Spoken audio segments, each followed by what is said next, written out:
Welcome to another fun-filled Friday edition of Second City Sports. We're live in living color right here on Sports Soul Chicago, along with Miss Lakeem McGee, which is she. I am Sydney Brownhead. That's me. You can follow yours truly on the Twitter, X, and the IG at SidKid80. Once again, that's SidKid80. That's SIDKID80. That's SIDKID80. You can follow my Keaton McGee on the Twitter, X, and Keaton_McGee on the IG. Make sure you download that Sports Zone Chicago app wherever you get your apps. Make sure you follow Sports Zone Chicago on all social media platforms, on Facebook, Twitter, X, Instagram, and YouTube. Once again, please follow Sports Zone Chicago on all social media platforms. And while you're ready, please subscribe to our podcast. We're at War Media Podcast, WARR Media, PODCASTS. We are on all podcast platforms, including the iHeartRadio app. And while you're at it, please give Warp Media a follow on all social media platforms at WARR Media. Once again, that's at Warp Media, WARR Media on Facebook, Twitter, X, Instagram, and YouTube. And thank you very much in advance for your support. Like, share, subscribe, and tell your friends. We are unapologetically fun, and we have very definite opinions. If you have any definite opinions regarding to the world of sports during our 2-hour extravaganza we call it Sports Talk Radio Show, you can always hit us up in the comment section at Sports Zone Chicago's Facebook page or at Sports Zone Chicago on YouTube.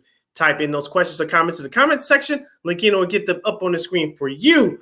But you decide to troll and or do something silly, dumb, or stupid, I've given Linkino full power to give your fools the Detroit Lions boot. Wait, I'm not doing that. We'll explain later. Bye. Whatever. But before we begin, we must remind you that you can also catch Sports Zone Chicago, now available on Roku TV. That's right. So celebrate the squad, get with the program. Sports Zone Chicago is now available on Roku TV. If you already have a Roku television, just download that Sports Zone Chicago app by tapping on that sports folder.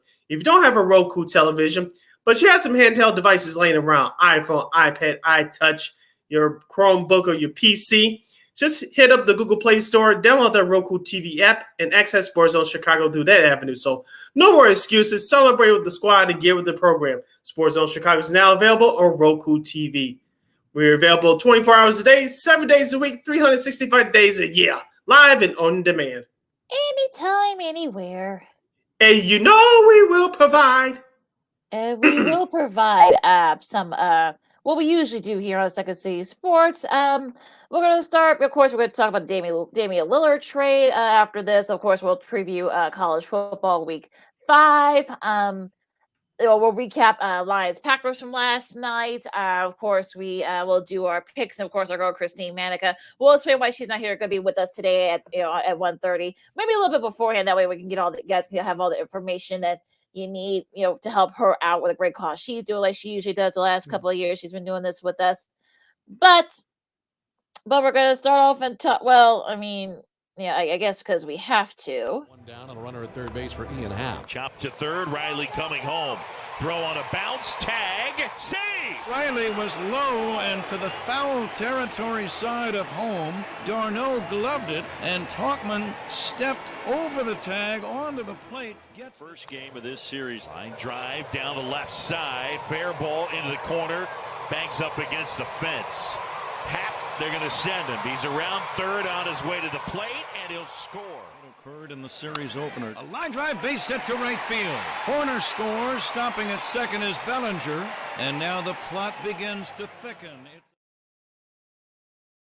All right, those highlights were from Marquee, as unfortunately the Cubs will get swept by the Braves. They couldn't afford this. I know that they had their chance to win a couple of these games. Unfortunately, now they basically have to sweep the Brewers. They finish up their season with the Brewers starting tonight over up in Milwaukee. And unfortunately, they have to win all 3 and then have to get a whole lot of help in order to, perhaps even get a shot there early. They're a half game back right now as we're recording this. So the last 3 games of the season, Sid, what's going on? What happened? Before I dig in the dirt and bury the 2023 Chicago Cubs, let me explain to you in this fashion on what happened in the Atlanta Braves series. The losses that came from the first 2 games of the series, we talked about the formula all year, Lakina.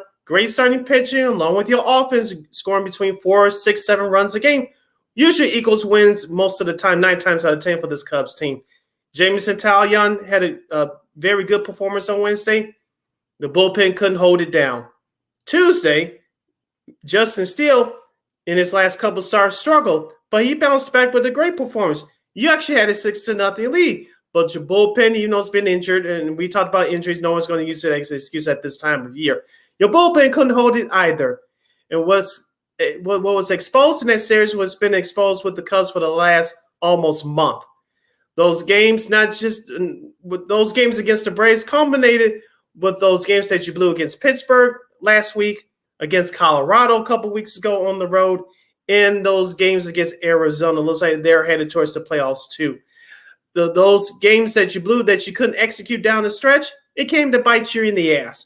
And I know there are some Cubs fans that are holding on to hope this weekend, but those games that you blew before, with those teams I just mentioned, it all came up ahead against the best team in the National League, perhaps the best team in baseball. So until you get that situation turned around, I know it's 3 games left.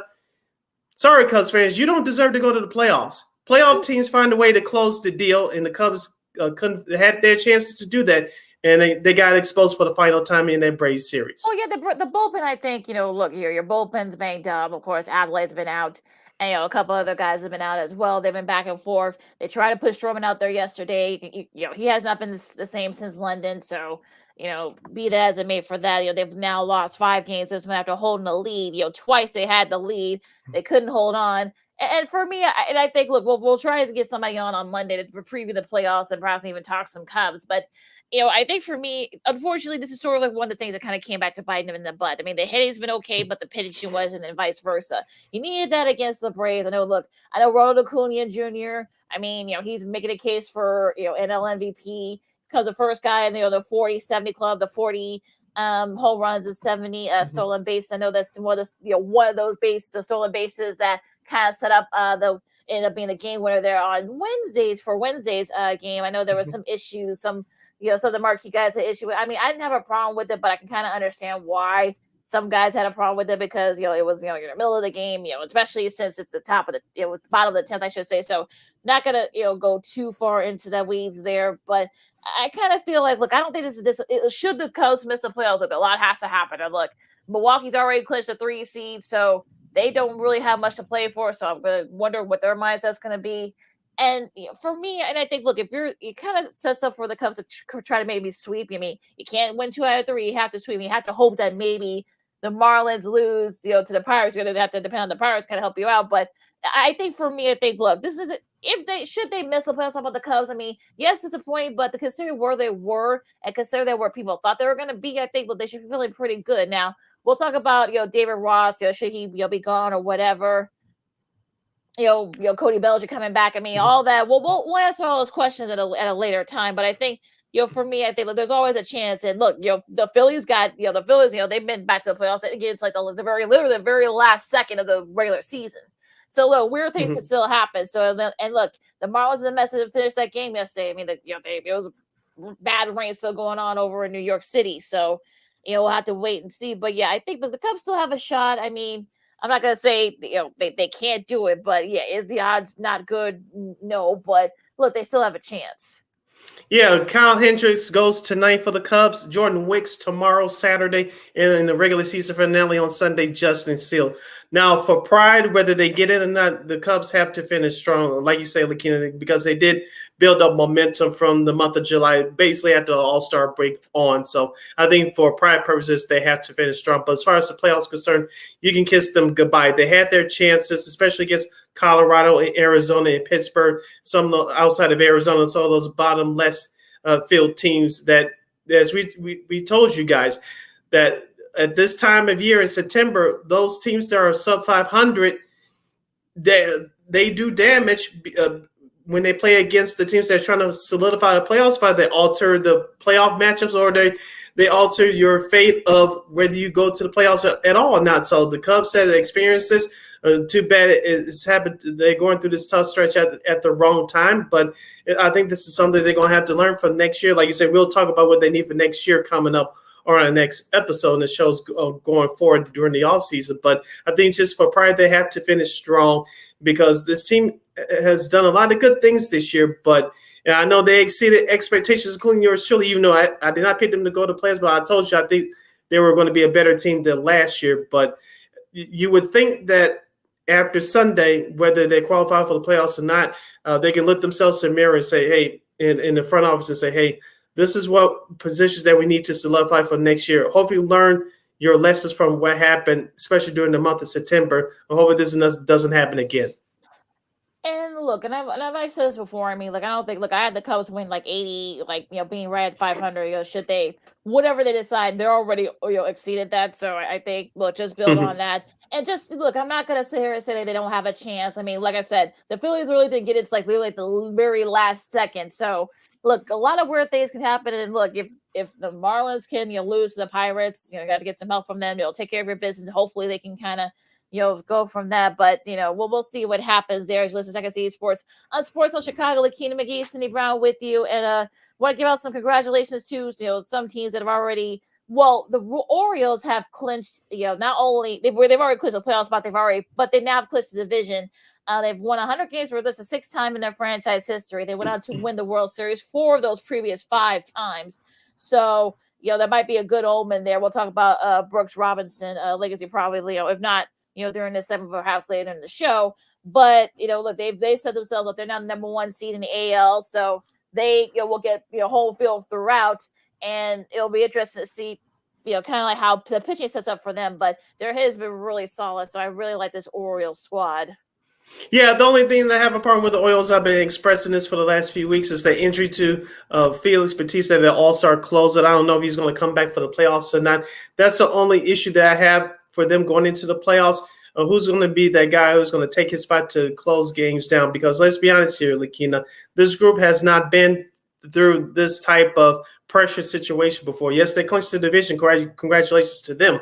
But this is going to be a whole different animal come next week, come the playoffs. I know they're going to get the wild card series off because they have the top seed, but they got to get ready for the division series, whoever they're going to face, because it's going to be a different stage for these guys. Maybe they're just so oblivious that pressure won't get to them. We don't know. We'll have to see and find out. I don't know if you caught this during their telecast on Masson last night, Lakina, but during the 4th inning, the governor of the state of Maryland announced that the Baltimore Orioles is going to stay in the city of Baltimore for at least the next 30 years. So I thought that was kind of surreal. And of course, the Orioles went on to clinch the division last night. And shout out to Baltimore TV announcer Kevin Brown, who unfortunately got into some trouble this year. Not due to his fault. He was doing his job, pointing out some facts that they struggled in Tampa Bay early this year, which they beat out for the division, by the way. So for those folks in the Baltimore front office, shame on you. But Kevin Brown had a great call last night as the Baltimore Orioles won the division last night over Boston, beating Boston 2-0. Yeah, I'm glad he got a chance to call that, because that was just silly how that kind of transpired over the summer. Now, Wes Moore, of course, who's the governor of Maryland. Yeah, I know he's a big Orioles fan, so I know that was pretty cool that he got a chance to watch them clinch yesterday. Now, as far as the rest of the schedule here for Friday, for this weekend, of course, as we're finishing up the regular season. Now, of course, we'll just do the games that are the most important. Of course, Baltimore's already clinched, so don't have to worry about that. Now, Toronto, they host Tampa. They have to win at least 2 of these last 3 to clinch a playoff spot. So we'll see what happens there. We talked about the Cubs and the Brewers. It's basically a sweep, nothing else. Arizona and Houston, we'll see if Houston still got a lot to play for themselves. I mean, they still trying to clinch a playoff spot and perhaps maybe even win the AL West. So still a lot to do there. And Texas and Seattle. Now, Seattle, they have not been, they have not played very well lately. I'm talking about the Mariners, but look, they still got a shot to perhaps maybe win it. They won 3-2 last night, so that definitely helps them. They're only a game back. They're a game back in the division. I think they're really like a game and a half back in the wild card. So still a lot to be decided. It's getting a little bit crazy there in the AL West. Yes, and your Fox Saturday Night Baseball schedule looks like this, the last one for the regular season. Most of the country will get Boston and Baltimore. That's at 6:15 to Chicago time. And others will get the Texas Rangers at the Seattle Mariners. And no Sunday Night Baseball this week.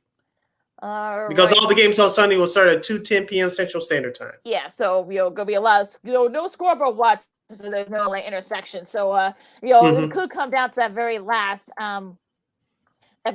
game there. Now, really quick before we go to break, I know we're up against it, but we want to remember Brooks Robinson.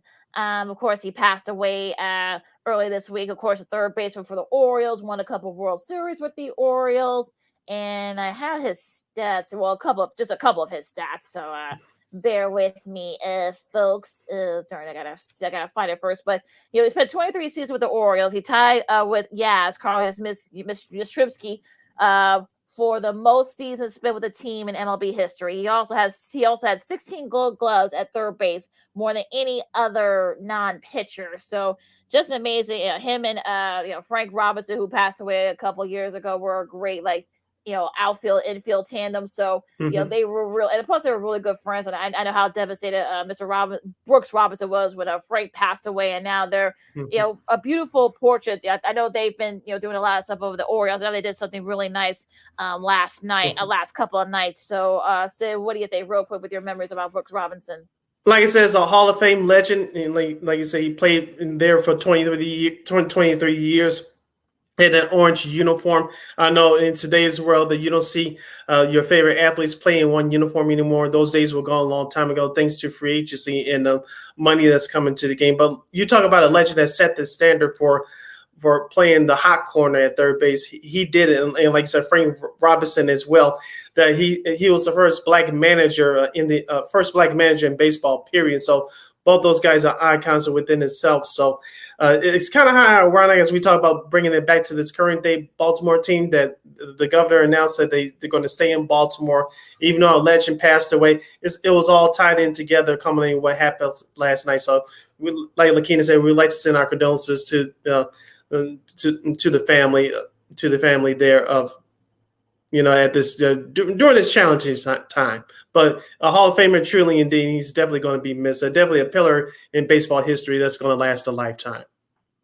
And as we go to break, we're going to go to the hardwood, talk some NBA. A big trade went down over this last week. I don't know what was it, but I know some people want to make the Bulls up for dead because of this trade. I'm going to tell you guys not so fast. As Sid wants to kind of put the Bulls out to pasture like some other folks, but Lakita McGee, Cindy Brown, Second City Sports on Chicago. The Dame Lillard trade coming up after this.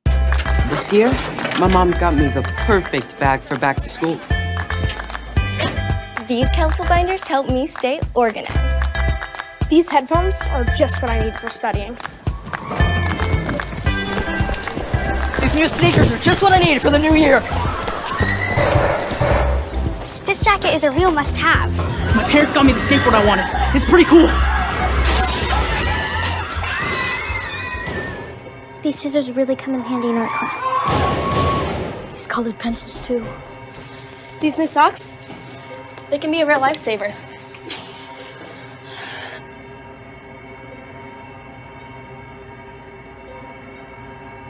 I finally got my own phone to stay in touch with my mom.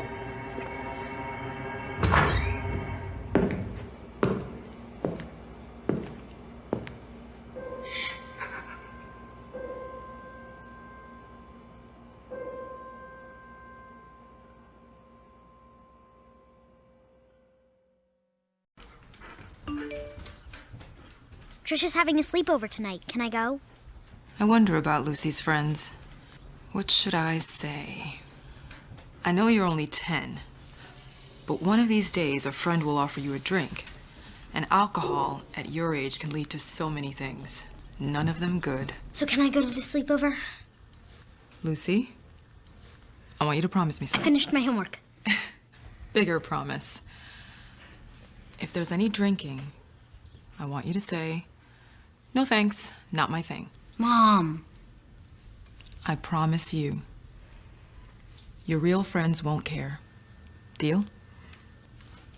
Sure. Really? I promise, Mom. They really do hear you. Did you pack your toothbrush? For tips on how to start the talk, visit underagedrinking.samhsa.gov, a public service message from the Substance Abuse and Mental Health Services Administration.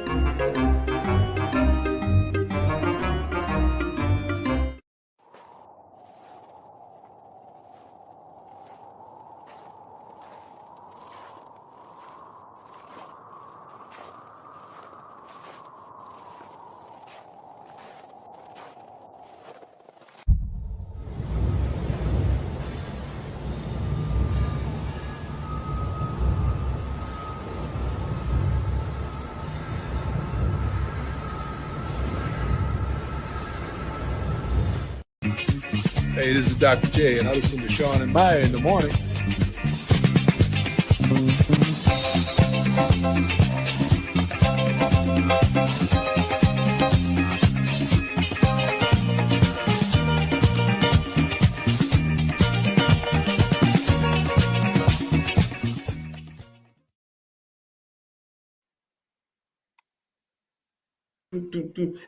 Welcome back to Second City Sports on this hashtag Football Friday edition. We're live in living color right here on Sports Zone Chicago. I'm Sid. That's Lakina. You can follow yours truly on the Twitter, X, and the IG at SidKid80. Once again, it's SidKid80. That's SIDKID80. That's SIDKID80. You can follow Matt Keenan McGee on the Twitter, X, Matt Keenan McGee on the IG. We have less than 85 minutes left for this extravaganza we call a Sports Talk Radio Show. If you want to get at us via the comments, you can go to Sports Zone Chicago's Facebook page or at Sports Zone Chicago on YouTube. Type in those questions or comments in the comments section. Lakina will get them up on the screen for you. All right, Sid, let's go to the of course the hard work first. Of course, with the NBA. They start camping, I think, like next week, and I think they're doing an in-season tournament. They're going to start an in-season tournament, I think, like this weekend. So, football, I guess basketball season's coming fast and furious. It kind of snuck up on us. But today is Monday for everybody, and training camps start next week. And those in-season tournament games won't start until November. And they're already kind of like training for it too. That's why I see a lot of scrimmage games coming up. The Dame Lillard, I guess, we all thought that maybe he was going to go to the Heat. There was some big, it was basically the Heat or bust for Dame. But now instead, of course, this is also, which is weird because Giannis, made some comments saying that he may not want to stay in Milwaukee after his contract runs out in a couple of years. Well, now it looks like, that might be he might rethink his stuff because apparently Damian Lillard has been traded to the Bucks. But unfortunately, Drew Holiday also got, was part of that trade and a few other pieces as well. So look, I know that some Heat fans, if you saw what, the Blazers brass were saying that, they were basically going to, I know Jimmy Butler, from the Heat, of course, he posted something that said, well, they need to, the NBA needs to investigate tampering and, blah, blah, blah. Even Tyler Hero, who was supposed to have been one of the guys that was supposed to have been traded within that Damian Lillard trade, he was going to go to Portland. But I guess, there was a lot of things that kind of happened. And look, here's the thing for me. And I think, look, does this make Milwaukee better? Oh, yeah, of course it does. But not having Drew Holiday, he was one of the reasons why the Bucks won the NBA Finals a few years back. So for people to say that, oh, well, they're going to the Eastern Conference Finals because they said, well, yeah, it makes them better. But this leaves a lot of questions. People forget you got Adrian Griffin there. Now this is going to be his first year as a head coach. So now he has to, have to have both Giannis and Dame. So still a lot of questions here with this trade. So I know people want to, look, I don't think he's going to come to the Bulls. That wasn't going to happen. I know people had their little trade machines up like, oh, well, when you trade this guy, let's go to. No, I don't think Portland was looking for that. So, look, I'll let you have the floor in a second, Sid, but I just want to say this. Just because, this doesn't make, does it make the Bucks better? Are they one of the favorites to go to the NBA Finals from the East? Sure. But I don't think the Bulls actually have a pretty decent team. I'm not going to say they're going to go to the finals, but I think they're going to be a lot better than people are saying that they're going to be. So, for me, I think this is sort of like I don't want to say it's an even Steven trade, but I kind of feel like this doesn't have the big, yes, it doesn't give him a punch, sure, but this doesn't give him like the Bucks the edge like some people are saying it does. We'll touch on that Bulls angle in just a moment, but regarding this trade with Damian Lillard to Milwaukee, does this make them better? Yes. Does this guarantee them a title? No, because there's a thing called injuries that happens, folks, and which is still a big part of sports in general. So I just wanted to put that out there. But on paper, this makes Milwaukee better. Yes, you lose Drew Holiday's defense, but you get a clutch player in Damian Lillard, which is going to help out Giannis down the stretch. Remember, Lakina, last year, even though Giannis got injured in that very first game against Miami in the playoffs last year, Milwaukee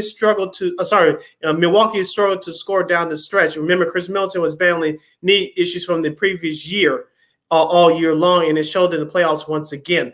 So Damian Lillard is going to be the first option to take the last-second shot. It's going to free up guys like Chris Middleton if he stays healthy. It's going to free up another guy like Giannis Antetokounmpo. So on the court is going to be great. Don't forget, you still have Pat Connaughton and Bobby Portis, who's the energizer coming off the bench. So Milwaukee still has a pretty decent depth. Now, the one player that people are not talking about that they're losing outside of Drew Holiday is Grayson Allen, who was part of that 3-team trade that he was moved to Phoenix. I think he's going to help Phoenix a lot.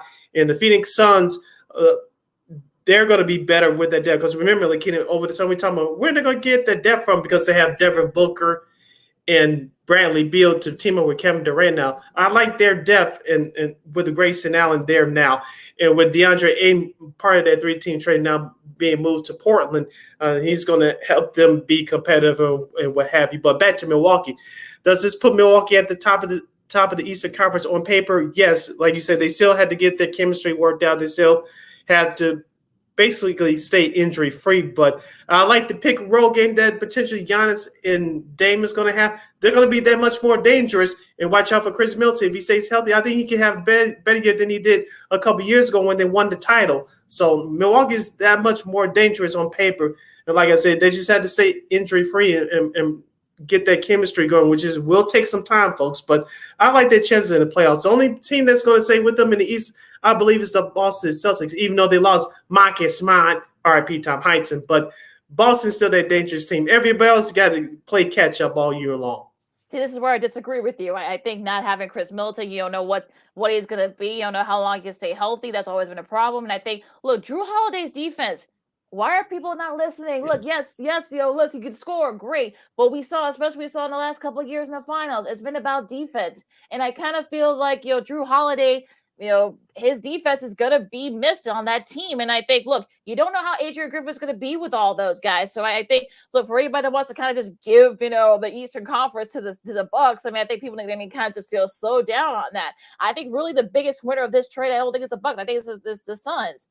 Look, you got Nurkic, you got Grayson Allen, you got Nasir Little, Keon Johnson. I think, look, Nurkic could be a really solid, guy in the middle, so that that can kind of help bulk out a little bit.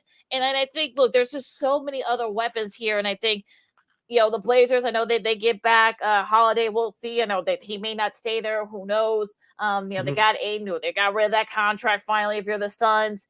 And look, there's a couple of unprotected picks for 2029, a first-round pick, and another unprotected Milwaukee's rights picks from 2028 and 2030.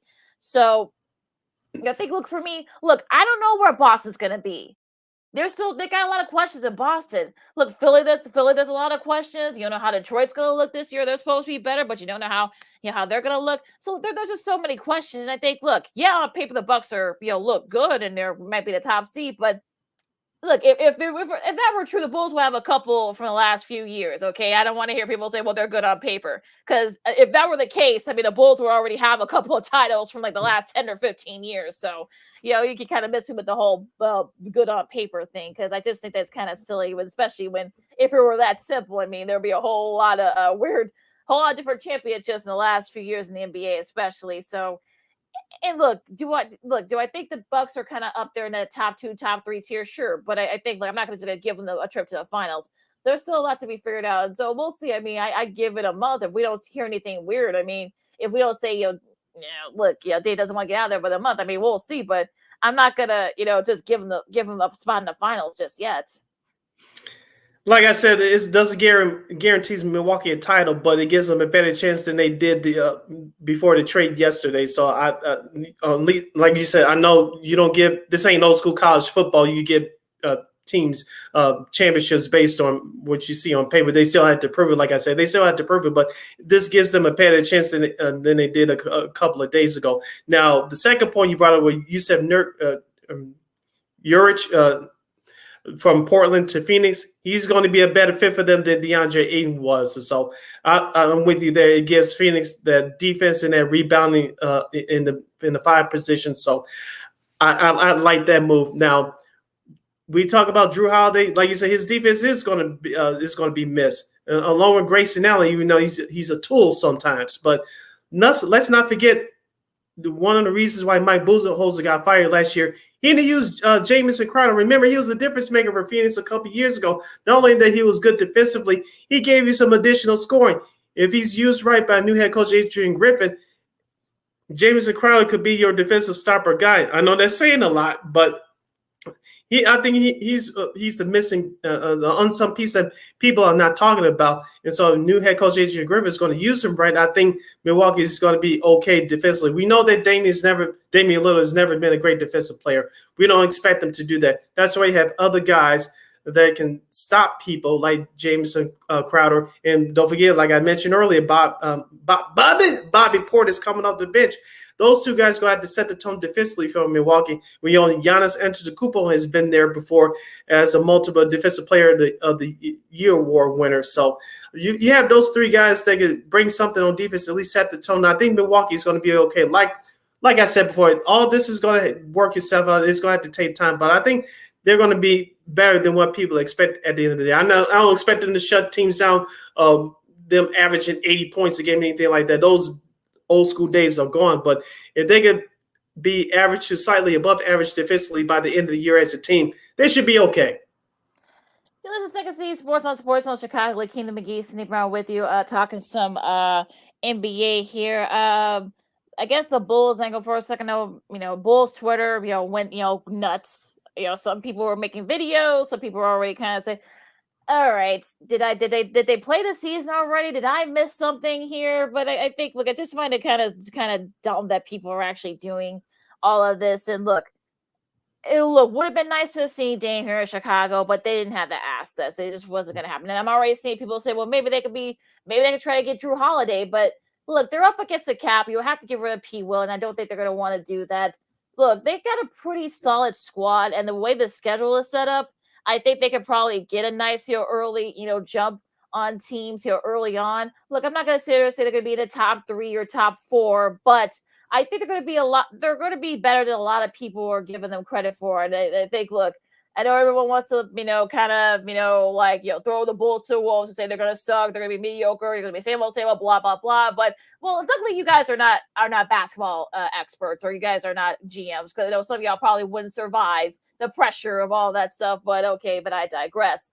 But I think for me, look, this is going to be one of those seasons where I think, look, and look, I mean, Vooch, Vooch knows. Vooch is probably going to be like the last chance for this team to actually make a little bit of a jump here.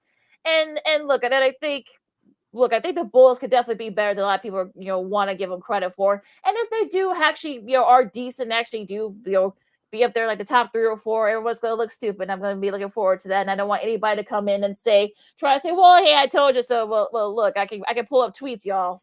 Look, I've been social media manager for years, so I don't know why you're not going to do that. But yeah, I mean, I think the Bulls are not like the Bulls themselves. I think, look, I saw what AK and Mark obviously. I know that what they said, and I think, look, I know some people will say it's all word salad, but for me, I think, look, I think they have a shot here, and I think people who don't want to give them a chance look fine. They'll just use it as motivation. So.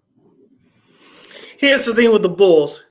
The Bulls, as a team, they have a collection of players that know their roles, which is you need that on every championship team. I'm not calling this Bulls team a championship team, but with DeMar DeRozan and Zach LaVine and Nikolai Vucevic, you have stars.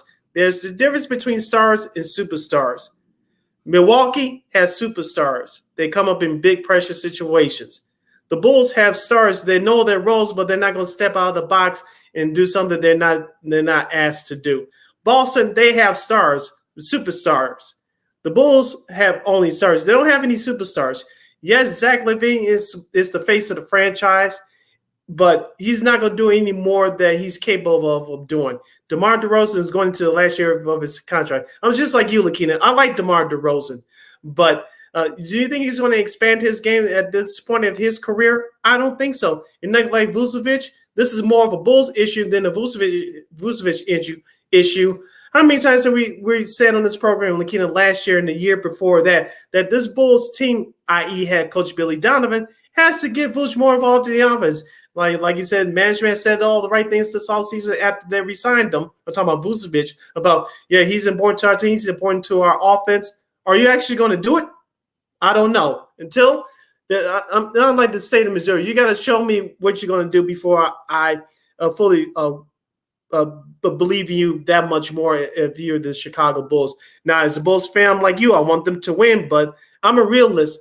You got to show me over and over again that you're committed to playing team ball, and you had to have some guys step up. Right now, like I said, it's a mystery because, like you said, we haven't started the training camp yet. It all starts for everybody next week. But this Bulls team has a lot to prove. I'm glad you have a lot of confidence in them, but they're going to have to show me first. And now they're talking about Javon Carter, Kobe White, and what's that? Torrey Craig battling for the point. Oh, no, not Torrey Craig, but Ayo Dosunmu battling for the point guard position. Lakina, no defense to Kobe White. I know he got his money this summer. Congratulations to him on that. But didn't we see that experiment 2 years ago? And that didn't work. Why are we talking about Kobe White being a candidate for the starting point guard position? It makes no sense. Well, the whole thing about, I guess, at that point, I think, Ayo is probably a better fit for that. So I think, look, I know that, they want to have the whole point, the point guard spot. I think Ayo is probably a better fit. We know Kobe's better coming out the bench, and I think that's probably where he needs to be. And the whole thing about, stars, superstars, look, if that were the case, I mean, that LeBron, Bosh, D-Wade, they probably could have won more finals if that were the case. So, the whole thing about, well, you need superstars. Yeah, you need superstars, but you need, good, solid supporting system around those superstars. Look, that's what happened with Denver. Jokic, okay, you can say he's a superstar. You can probably even say Jamal Murray's a superstar too, but they need the good, people around them. And I think, look, I know that, I'm not going to sit here and say the Bulls are going to, be up there with, with the Sixers, depending on where they're at, or, with Boston. Look, I'm not sold on Boston being a top seed yet. I just don't see it. But, if you think they got a shot at being the number one seed in the East, have that. I said, look, I'm showing me with them as well. But I think that the Bulls could definitely be up there with the 4 or the 5. And then, look, I think they can kind of surprise some folks. And look, I know everybody wants to kind of, leave them for dead. I know that that's easy for some people to do. But I think for me, I think they can definitely kind of have a shot, perhaps maybe surprising some folks. And look, I'll eat my words if that doesn't end up being the case. But I think for me, I think everybody, I'm actually agree with Michael Wood on what he said on Wednesday. I think the Bulls could probably surprise some folks. Look, I don't know what I'm going to get from Philadelphia with a new head coach. I don't know what I'm going to get with Milwaukee with Dame Giannis with new head coach. I don't know what Boston's going to be. I don't know about Miami now that they didn't get Dame. Now they got to figure out what they're going to do with all the other pieces that they do have. And if Jimmy will actually have some gas left in the tank, I don't know what the Knicks are going to be. Nobody knows. And I think the Pacers might be a little bit better. The Pistons might be a little bit better. And I guess you probably say maybe the Hawks will probably see where they are. But nobody knows. We haven't preserved Preston yet. Nobody knows. So if that were true, I mean, we wouldn't have all the upsets we had over in the Eastern Conference last year and the Western Conference too. So if it were that simple, we'll play on paper. Like there'd be a whole lot of dices going on. So I think the whole thing just seems a little bit kind of like misconstrued. You're listening to Second City Sports on Sports Zone Chicago, the Fun Friday Fun edition. We'll have hashtag Football Friday kicking off our number 2 coming up in a few minutes. I'm Sid. That's Lakina. Lakina, just a couple of quick points. I know we still have some time left before we close up shop for hour number 1. I'm with you about Philadelphia. Remember, I just said Milwaukee and Boston. I know you have your concerns about Boston, but I'm with you on Philadelphia. James Harden's looking for the first crack in the door open to get himself out of there and trying to throw Daryl Morey under the bus, but that's a whole nother issue for a whole nother time. As far as the Bulls are concerned, they have a lot to prove, not only to themselves, but to their fans, especially after what happened last year, playing mediocre basketball at best and being with a 5-point lead with 3 minutes left to go in that play-in game last year. They could have beaten the Miami Heat, but for some whatever reason, they crapped in their pants down the stretch, and they got what they deserved. Now, focusing on the Miami Heat, like I said, Jimmy Butler was just being petty. And so I'll leave it at that. Jimmy Butler loves attention, and he did it when he was here in Chicago. He did it in other places. He's doing it in Miami once again. So that's just Jimmy Butler, whether you like it or not. As far as the team is concerned, Pat Riley slammed his fist on the desk when he found out that the Milwaukee Bucks, the team that they beat in the playoffs last year, even though Giannis was hurt, they got Damian Lillard at the last second. For now, from what I've read and heard, that the Miami Heat weren't going to budge on trying to get Mr. Dame Time Services down there in South Beach. But sometimes, this as well as I do, looking at professional sports, sometimes you may have to overpay just a little bit to get that superstar. But if you were going to do it, quote unquote, on your terms, quote unquote, trying to go on the cheap, You're going to lose every time. It looks like that's what happened here to the Miami Heat. I know we don't know the whole story. I know in the days and the weeks to come, we're going to find out a little bit more. But I know sometimes you can be stubborn to a point, but it looks like that's what the situation is with Miami right now. Yeah, I mean, like I'm sure I'm sure it will come out about what was the actual trade that the proposal. And I guess but the Blaze, I think Blaze were also being petty too. I think they were just like, you know what, we're not gonna just give them. And I think they were also being petty as well. So I'm sure Dave would have loved to have played in Miami, but we'll see. I mean, but look, if there's I know Giannis is going to miss Drew Holiday, and I think we'll see where he ends up going. I don't know if he's going to end up, staying in Portland, but that's just where it's going to be kind of like the wild card here. Like I said, I mean, look, does it make them better? Yes, but I'm not going to sit here and say that they're going to automatically win the East. I just don't. I need to see them actually, mesh together. I'm talking about Giannis and Dame to kind of like see if they can actually do it. And that defense is going to be a problem. Look, I don't know. Look, Chris Middleton, he's in on the line, but I don't know how long he's going to stay healthy. Portis, I mean, we know sometimes he's a good defender, but sometimes he doesn't show up. So, I'm kind of like I guess I'm being a little. I'm not, I guess I kind of feel like, look, I'm kind of like in show me mode with Milwaukee, like see if they can make it work. But look, I'm not going to say the East up for grabs, but I think, look, they're still, I would say maybe, I don't know, I guess you could say, well, you want to put Philly and Boston up there and Milwaukee, they're fine, and everyone else, but I'm not there yet. So I need to see, how everybody's going to, mesh, because those three teams I mentioned, they all have various, issues, of course, with Harden and with the new head coach.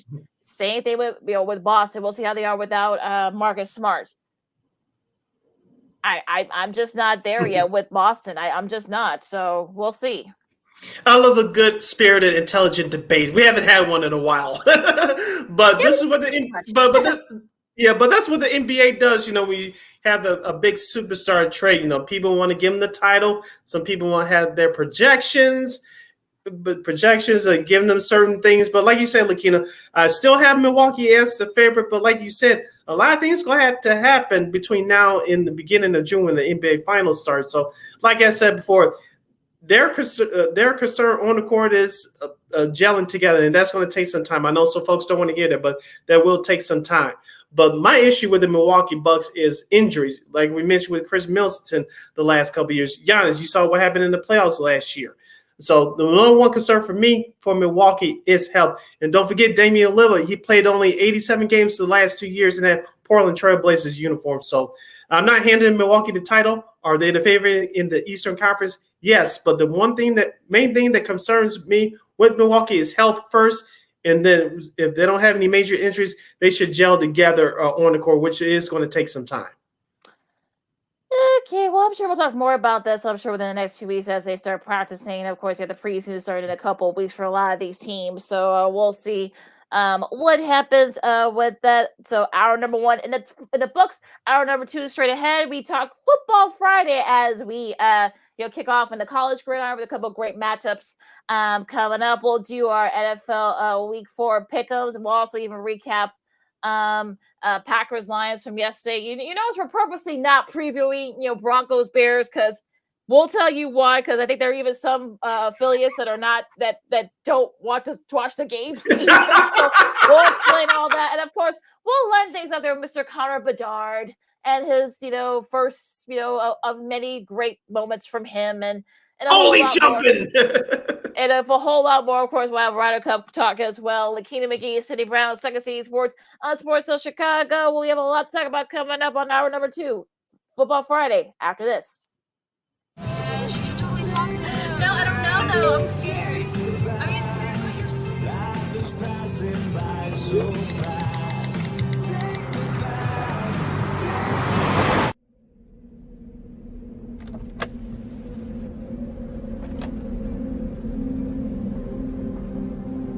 Do you know that you're in my lane?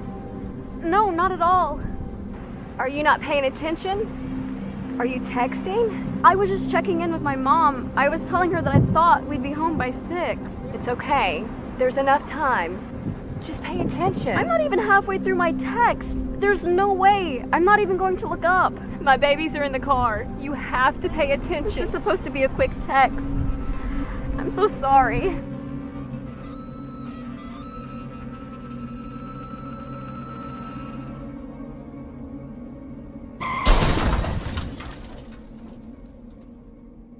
Hi, I'm Tom Brady, the director of DODEA. September is National Suicide Prevention and Awareness Month. The simple act of reaching out and caring for those in our communities is something we all can do. Just being there for someone you care about can be a tremendous first step in getting them access to confidential resources and support that they need. It only takes one person and one small act and 1 minute to make a difference. Let's make a difference.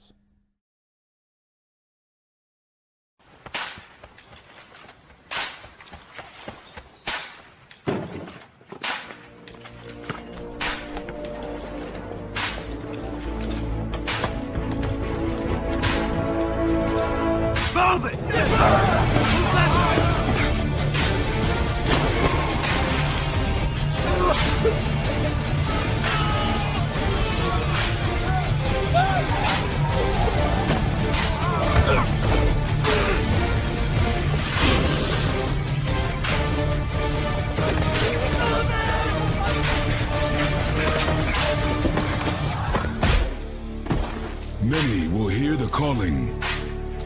Few will earn the title. United States Marine. The few, the proud, the Marines.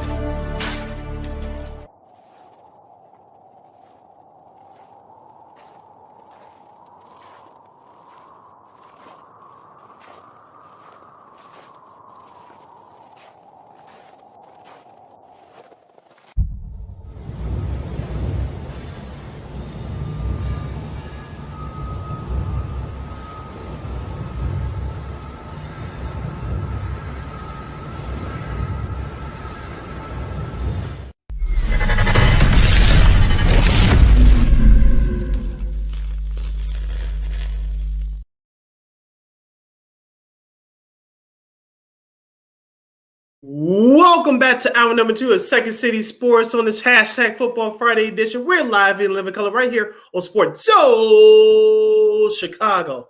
I'm Sid. That's Lakina. You can follow yours surely on the Twitter, X, and the IG at SidKid80. Once again, it's SidKid80. That's SIDKID80. That's SIDKID80. You can follow Makina McGee on the Twitter, X, Makina_McGee on the IG. We have less than an hour left for this extravaganza we call Sports Talk Radio Show. If you have any questions or comments for us, you can always hit us up at Sports Zone Chicago's Facebook page or at Sports Zone Chicago on YouTube. We appreciate you listening and watching at the same time. So, as Lakina says, please subscribe and tell your friends about us. You can go to those places that I mentioned. Post your comments or questions in the comment section. Lakina will get them up on the screen for you. And just a daily reminder, you can also catch Sports Zone Chicago now streaming on Roku TV. All right, Sid, I want to do this real quick because I want to keep it up, throughout the rest of the show. I'm going to put it on the ticker here. Oh, wait, hold on. Let's see. Hold on. All right. This is for our girl, Christy Manica, and she's doing the usual kids cancer, Cure Kids Cancer radioathon. You can see the number on the screen there. I'm going to try to put it up I'm going to try to put it up as a ticker so that way I don't have to kind of keep short it. But see right there, Cure Kids Cancer. The number is 605-328-5750, or you can text the word CASTLE, all caps, CASTLE to 51555. So make sure you guys tell your friends about it. We'll post the number one more time. We'll try to put a ticker for you throughout the rest of the show. All right, Lakina, as this is our favorite time of the week during this time of year, is hashtag Football Friday Power Hour, as we'll preview now week 5 from the world of college football. And we had a couple of games from last night. Western Kentucky defeated Middle Tennessee by the score of 31-10. Tulsa blows out Temple 48-26. And Jacksonville State defeats Sam Houston 35-28. Now, a couple of games on tap for tonight. Louisville will travel to NC State. That's at 6 p.m. on ESPN. At 8 o'clock p.m. Chicago time on FS1. Number 10, Utah will travel to Research Stadium to face number 19 Oregon State Beavers. Of course, Utah is 4-0. Oregon State is 3-1 on the year. At the same time on CBS Sports Network, Louisiana Tech will face UTEP. And at 9:15 for that Friday night doubleheader tonight on ESPN, Cincinnati will travel to the state of Utah to face the BYU Cougars. That should be a good game in Corvallis between Utah and Oregon State. Could be maybe a defensive battle, maybe a high scoring game. We'll see, but should be a fun over there in Corvallis. We start things off for tomorrow's games. Penn State and Northwestern. That's going to be 11 a.m. on the Big Ten Network. Yeah, I think I'm sure James Franklin will make sure his guys don't look ahead. So I think they shouldn't have no trouble with Northwestern. I know Northwestern had that big comeback win against Minnesota last week, but okay, but whatever. But the big news Saturday game on Fox, you got USC in Colorado. It's going to be very interesting because it's going to be very early, and I guess USC is going to have to get used to this. They're going to be going to the Big Ten next year. They're going to be playing these games at about 9. It's going to be about 9 a.m. over there in Los Angeles. So and 10 o'clock in Colorado. Yeah, they're going to be getting used to those body clocks. So it's going to be very interesting. Caleb Williams, Shedeur Sanders, going to be a nice QB matchup.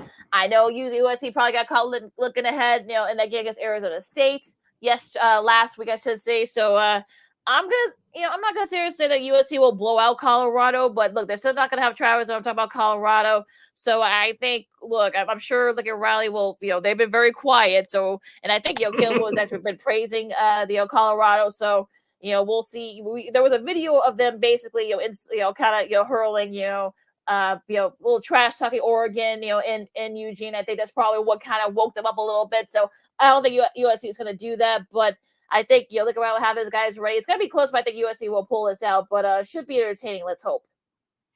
Yeah, you had Coach Lincoln Riley of the USC Trojans. You want to keep the distractions to a minimal. The pressure's already going to be there because this is a big game for both teams. You know the impact that head coach prime time Deion Sanders has had on their program so far. Of course, we're taking their big loss at Oregon last week, knocking them out of the top 25. But I think that Colorado is going to play better. But like you said, I think overall talent is going to win out with USC. Lakina, we've been saying this all year, and it's time for Colorado to do this. What did I say last week when they faced against Oregon? They had to run the football. They didn't do that last week. They're definitely going to have to do that this week. We talked about this last year too, Lakina. What was the one weakness from the Trojans defense? Their failure to stop the run. They haven't done a great job at that so far this year.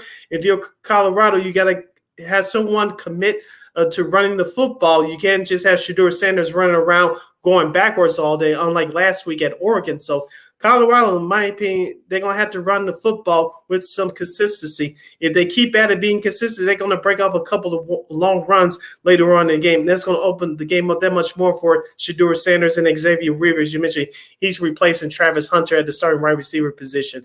And on the flip side for the USC Trojans, look for Marshawn Lord, the stud running back for USC, to break out here. He has 2 rushing touchdowns on a long year, but he has 39 carries for 349 total rushing yards.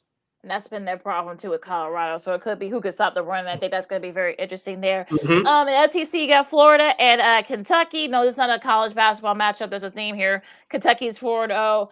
Should be an interesting matchup here on ESPN at 11 a.m. I think, look, they're sort of been kind of quiet. I guess a quiet, 4-0. I guess I'm talking about Kentucky. No one's really, they've been kind of like, sneaking by in a couple of games. It's going to be their first big test. So it'll be interesting to see if they can slow down Florida. That's going to be an interesting little plot twist there. Texas A&M and Arkansas at 11 a.m. on the SEC network. Minnesota hoping to bounce back from that bad loss, which could get somebody fired. Just saying, against Northwestern. They host Louisiana. Hopefully they won't have any trouble with them. That's at 11 a.m. on the Big Ten Network, and coinciding with that matchup with Penn State and Northwestern. Utah State and UConn, that's going to be on CBS Sports Network. Clemson, Syracuse, another, the Fighting Dave Curtis, as we call him, Syracuse, they're 4-0. Clemson's been struggling, 11 a.m. on ABC. Notice not a basketball matchup, folks, but should be interesting here. I know they were without their top running back. I know he's done for the year, so this could be a little bit of a fun matchup here, but we'll see. Should be a fun one with these two teams. Let's see. Virginia.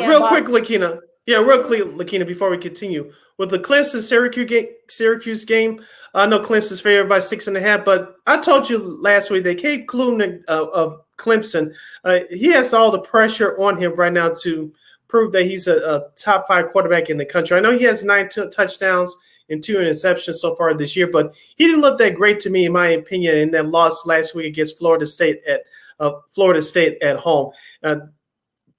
Clemson, they're going to have a tough road game at Syracuse. Syracuse is 4-0 for a reason. I know they've been having a good program for the last few years, but I don't think it's going to be easy for Clemson. I think it's going to come down to the armor of Cade Klubnik. But on the flip side, for Syracuse, LaQuint Allen, their star running back, he has 6 rushing touchdowns on the year. And Damian Alford, the Syracuse stud wide receiver, even though he has 1 touchdown on the year, I think this is going to have to be a breakout game for him from the receiver position. I mean, like I said, it's going to be interesting, with this matchup. But imagine if I think Syracuse can really beat Clemson. I really do. Yeah, that would be 3 ACC losses before October. It's not October yet. October is not not till Sunday. So we'll see. Yeah, and Syracuse hasn't beat Clemson at home since 2017. 2017. Yep. Virginia and Boston College. That's your CW network game of the week at 1:00. I feel bad for everybody that watches that. Going to the later games, Arizona State and Cal on Pac-12 network. Number 1, Georgia. I don't want to say they've been kind of like limping, but I think they kind of been, sort of like, straddling along. They face Auburn. That's going to be the CBS game at 2:30. Michigan, their first road game of the season. Yes, I know this is their first road game as they face Nebraska at 2:30. That's the second game that Fox quadruple header. Now, this is gonna be, like I said, this is gonna be their first game, on the road. JJ McCarthy, Blake Corum, and the gang. This is gonna be the first big test. And Hendrick Harburg for Nebraska. He's gonna be like a one-man wrecking crew. And Nebraska's actually been doing pretty well. I mean, they're now 2-2. I know they kept them pretty close a couple of years ago when they, Michigan went to Nebraska, but they were able to pull away. I think it's gonna be the same here. I think that crazy crowd in Lincoln's gonna be rocking. But I think Michigan shouldn't have any trouble with the Cornhuskers. Michigan is favored by 18 points even. I know Nebraska is 2-2 right now, 0-1 in Big Ten play. Shout out to Matt Rule for trying to turn that program around. Like you said, the Cornhuskers are at least competitive this year. Without Googling, Kina, how many points has Michigan given us so far this year? Like 20 or something like that, like 18 or 20. 23 total points given up by the Michigan defense this year. Now, like you said, I think it's going to be a competitive game, but I'm looking for a big game out of J.J. McCarthy for Michigan. I know Blake Corum is their star running back. He heads that offense for the Wolverines, but I'm looking for J.J. McCarthy to have a big game. I know he has 8 touchdowns and 3 interceptions so far this year, but at some point, defenses like Michigan's, they break. You saw that last year with TCU in that national semifinal game. But I'm looking for J.J. McCarthy to step up and have a big game. Take some pressure off that Wolverines defense. Yeah, they should be able to do that too. But it should be interesting. It should be an interesting game as usual here now. Good one here in the Big 12 at the same time on ABC. You got number 24 Kansas. They're undefeated for the first time, I think, since 1912 and 1913. They were, it's been over 100 years since Kansas football's been 4-0. They face Texas. This one. I'm sort of looking forward to this one. No, it's not a basketball thing here. I know there's a joke with a basketball theme. Jaden Daniels versus Quentin Ewers. That should be a fun matchup with the QBs. But yeah, this could be a high scoring affair. I think their defense has been, both defenses are actually, kind of like even. So it's really gonna depend on who can make that big play on defense. Also, too, I think it's going to come down to the running game for both teams. Of course, Devin Neal for the Kansas Jayhawks, he has 5 rushing touchdowns on the year. But on the flip side for Texas, Lakina, their big play receiver, Jatavian Sanders, has 1 receiver touchdown, but he's due for a big game as well. I think Vegas agrees with you as well as far as the over-under totals for potential be a high-scoring game. The over-under total is 61.5. In Texas, even though they're favored by 16.5 at home in Austin, could you see at least Kansas keeping it close, if not upset alert game? Oh yeah, I think so. I think they can have some. Like I said, they got some athletes. I've seen them the last couple of weeks. Like I said, Lance Leopold's done a great job building that Kansas program. I think he said, "Look, I know you." I think he told Bill Self, like, "Look, you're not the only one got to shut your spotlight a little bit there with the athletic side." So look, if they upset Texas, I think that'll be the first time. I think about like a decade that they've beaten Texas. So we'll see what happens there. Now on Peacock, you got Illinois and Purdue. Look, these are 2 teams that you thought that maybe they'd be a little bit better this year. I mean, both are 2-2 for Illinois, 1-3 with Purdue. And look, for me, I might keep a little bit of an eye on it, but look, like I said, I mean, there's gonna be a whole lot of like weirdness there. This game's gonna get very odd. I have a feeling. Yeah, you mentioned two very disappointing teams coming out their years last year. Illinois, Luke Altmaier, the starting quarterback. I told you I think he has potential, but he has to keep the turnovers down. And number two, Illinois has to run the ball a little bit better. Reggie Love III only has rushing touchdown in the year. I thought he would have a couple more than that, but Illinois is going to have to commit to running the football to keep that Purdue Boilermakers defense honest, because right now, like I said, Altmaier's not getting it done in the quarterback position. If Illinois just can cut down on the turnovers and commit to running the football, I think they'll be okay. On the flip side, for Purdue, Hudson Card has 3 touchdowns and 3 interceptions on the year. He's going to have to play much better for Purdue to get off the schneid. Both teams are 0-1 in the Big Ten. The line is even, Lakina, so there's no favorites here. So Vegas agrees with you. It's a toss-up game in West Lafayette. Hopefully it's an exciting game, I think. Hopefully. Peacock needs an exciting game. Houston, Texas Tech, FS2, in the Big 12. Also Baylor and UCF on FS1 on the same time. That's also from the Big 12. South Florida and Navy. That's our buddy Randy Cross will be playing. You'll be calling a game here. CBS Sports Network at 2:30. Make sure you guys check him out. Northern Illinois, I know they've had a rough last few weeks. They start MAC play as they face Toledo. I think they're the defending champions in the MAC, if I'm not mistaken, or in that division. So Northern Illinois at 1-3, Toledo at 3-1. You think the Huskies have a shot, perhaps maybe pull off an upset here? It's going to be tough. I know Toledo's favored by 13 points, but if you're Northern Illinois, you have to cut down on the turnovers, and you got to put the ball in the end zone. They failed to do that last week when they lost at home by 8 points. Their defense, I'm talking about the final line. It's not final line. The Huskies defense is actually not a bad defense, but the offense has been what's been the problem for the Huskies. They got to commit to running the football and actually put points on the board. You cannot just settle for field goals here. Yep, exactly. So we'll see what happens there. Where the heck am I? Okay. The Fighting Mike Burmans, Mizzou, they're back in the top 25. I think for the first time like the last 5 or 6 years.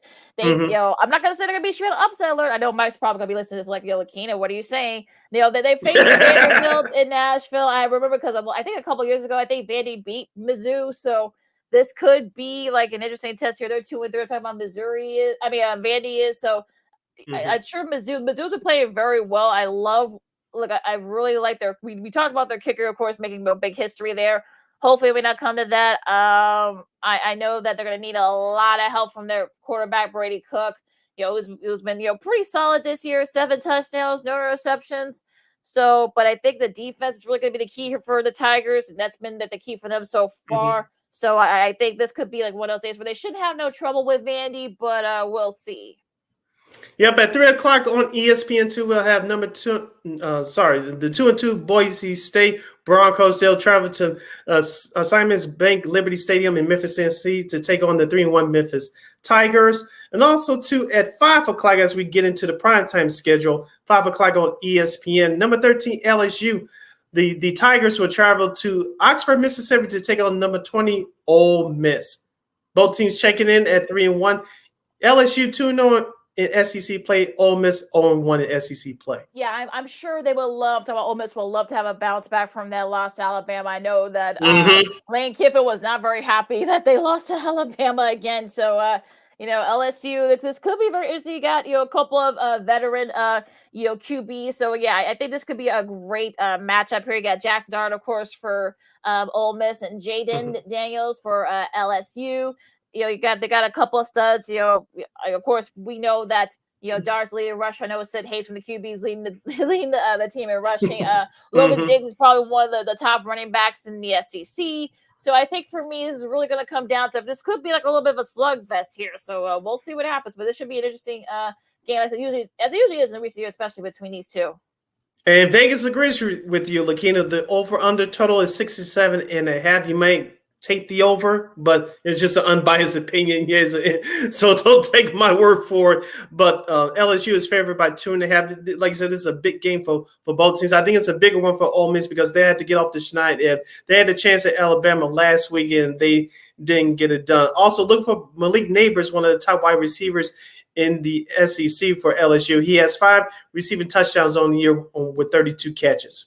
Yeah, I'm sure they're going to try. They're going to have to try and stop them there. That should be interesting. Mhm.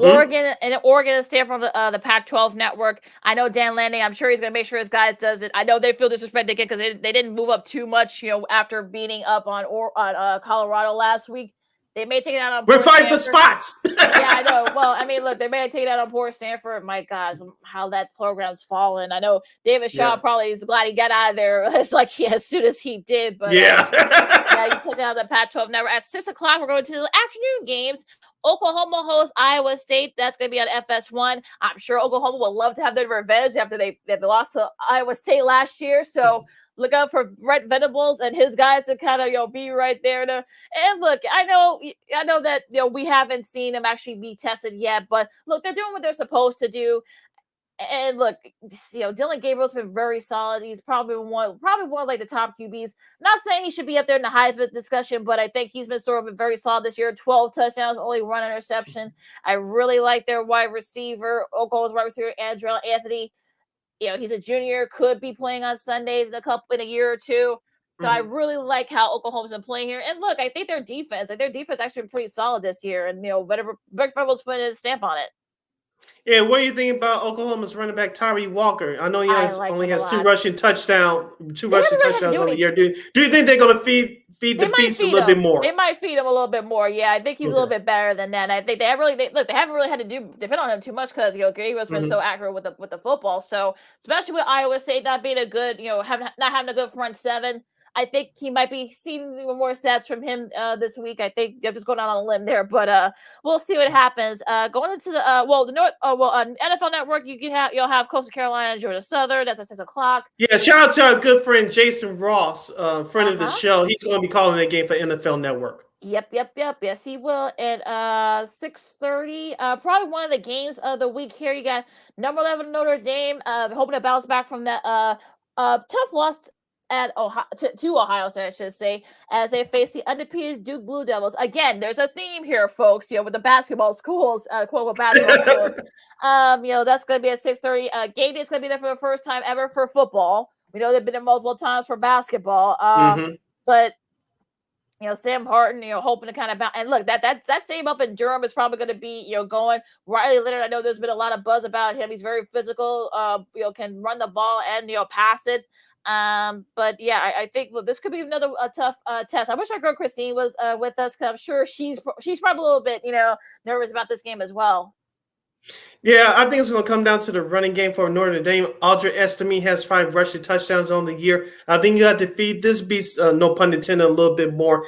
They kind of did it against Ohio State, but Ohio State has one of the best defensive units in the country. On the flip side, for Duke, there's the wide receiver Jalen Calhoun. I think he can have a breakout game as well. I know he has only 1 receiving touchdown on the year, but Duke has a very good defense. I think it's going to keep Marcus Freeman's squad on their toes. But I think overall Notre Dame has a little bit better talent, and I think they're going to learn from their loss in the last seconds last week, as they had their game right in their hands against Ohio State and they gave it away. So I think they're going to be motivated by that. And I'm not going to say they're going to blow out Duke, but I can see them, the Fighting Irish, winning this game by 10 points. I know they favored by 5.5, but I can see them winning this game between 7 and 10 points.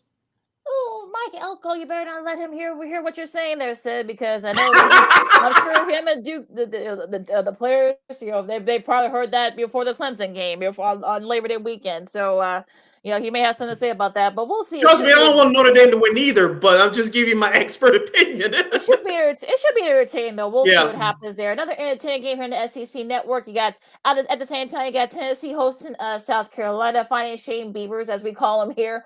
I know South Carolina is 2-2. They've been struggling a little bit. Tennessee 3-1. They're kind of, you still don't know what they are. So what do you think? I was going to ask you again, do you see a possible upset alert? I may see a possible upset alert. Like I said, Spencer Rattler, you saw that game a couple of weeks ago against Georgia. Georgia, even though they're the number one team in the country, they're not as strong as they were the last couple of years. And you saw what Rattler did against the vaunted Georgia defense in that first half. But, of course, he got turned around in that second half. I want to see him play a complete game against Tennessee. Now, Tennessee's still good, but they're not as strong as they were last year either. So I got a feeling that South Carolina can pull off the upset. I know the Volunteers are a 12-point favorite at home, so that's the crowd is going to help them there. But I think South Carolina can be competitive with them, perhaps pull off a last-second field goal win. Yeah, I think you probably felt that last week's game they kind of let slip away from them, talking about South Carolina, so that should be an interesting game. Michigan State and Iowa, that'll be that'll be on NBC and also streaming on Peacock at 6:30. I'm sure they're gonna be talking about Mel Tucker and all that situation. Of course, he's now been let go as head coach, and then Michigan State just it's not looking good for them this season. They haven't won a game since that's happened, so I expect that streak to continue. Charlotte SMU at 6:30 also on ESPNU. Pittsburgh and Vodtech, that's going to be on AC Network at 7 o'clock. West Virginia and TCU at 7 o'clock on ESPN2. San Diego State and Air Force. I really like this matchup on CBS Sports Network from the Mountain West. They're 2-3. I'm talking about San Diego State, but their Air Force is 4-0 for the first time. I think in a long, 20 years, I think they've been 4-0. I really like that Air Force squad. They're probably one of the best 4-0 teams you guys have probably never heard of. They've got really solid sort of offense led by Emmanuel Mitchell, a senior. They're a veteran squad, so a lot of these guys they're like some of them are fifth year guys as well, so I think that's helping out a little bit too. The reason why they've been doing so well this year. So Zach Larry, who's probably one of the the top QBs you probably have never heard of. All you folks listening and watching. So I really like Air Force chances. I know that San Jose has been pretty solid, but they've been struggling this year. So Air Force shouldn't have any troubles over there in Colorado Springs. Yeah, and Las Vegas agrees with you, Lakina. Air Force they're 10.5-point favorites at home. All right, Alabama and Mississippi State. You think Mississippi State can pull off the upset or have a chance to pull off the upset? That's going to be at 8 o'clock. Ooh, that's going to be tough. I know Alabama's a 14.5-point favorite, but Mississippi State, they're going to have to run the ball with some consistency. And Ja'Carrius Marks will be the leader of the Bulldogs rushing attack. He has 4 rushing touchdowns on the year. And Ideal Trick Griffin. Oh, these names, folks. But their star wide receiver, look for him to have a big game as well. But I think Alabama's defense turned it around last week against Ole Miss, especially in that second half, along with Milmore, their quarterback for Alabama. You saw his game improve as the second half progressed. But the Crimson Tides to get consistency from him, I'm talking from 4 quarters from the quarterback position, they should be able to win this game. But I don't think it's going to be easy as people think. Another game that you wonder, should Washington be on upset alert? They face Arizona. I should say they're 3-1. So you think Arizona has a shot? We love what Michael Penix Jr. and that great offense, but Arizona's got some pretty solid players themselves. Yes, and it starts off with their stud running back, Michael Wiley. Even though he has only 1 rushing touchdown this year, he's piled up the carries, which totals 176 yards. But they're going to the Wildcats definitely going to have to defeat this beast. So Arizona also has to cut down on the turnovers and force a couple of turnovers on Michael Penix Jr. If they get home to him as far as sacks are concerned, they definitely have a shot. I know Washington's favored by 18.5 points here. The over-under total is 66. I think it's going to be a high-scoring game, but if Arizona can create more than 2 turnovers, they definitely have a shot. On the flip side, though, I think Washington, we know they can force turnovers. So they had a pick 6, last week against Cal. So they might force some turnovers too. I know Arizona's has had a tendency to do that. They're kind of prone to that. So we'll see if Washington take advantage. And Fresno State, they're 4-0 as they host Nevada, who is 0-4, finishing up the schedule at 9:30 on FS1. And as your schedule for week 5, we're already about halfway through. It's a little it's gone by kind of quick, Sid. I know. It seems like we just started the season last week. I know it feels that way. So that is your schedule for college football week 5. Yes, we had to take our 2-2 timeout. We definitely going to come back and give you our best as we always do for our last break of the show. We're going to have NFL picks week 4 coming up.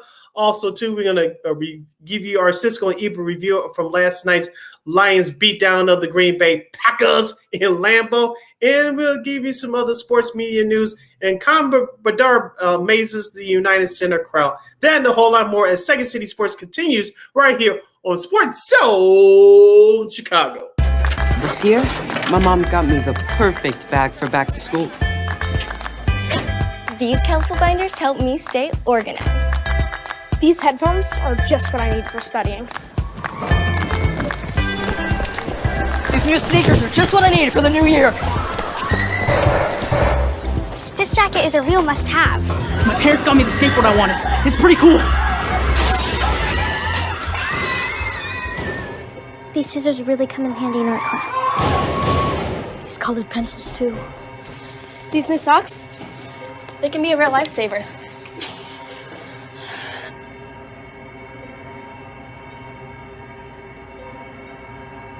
I finally got my own phone to stay in touch with my mom.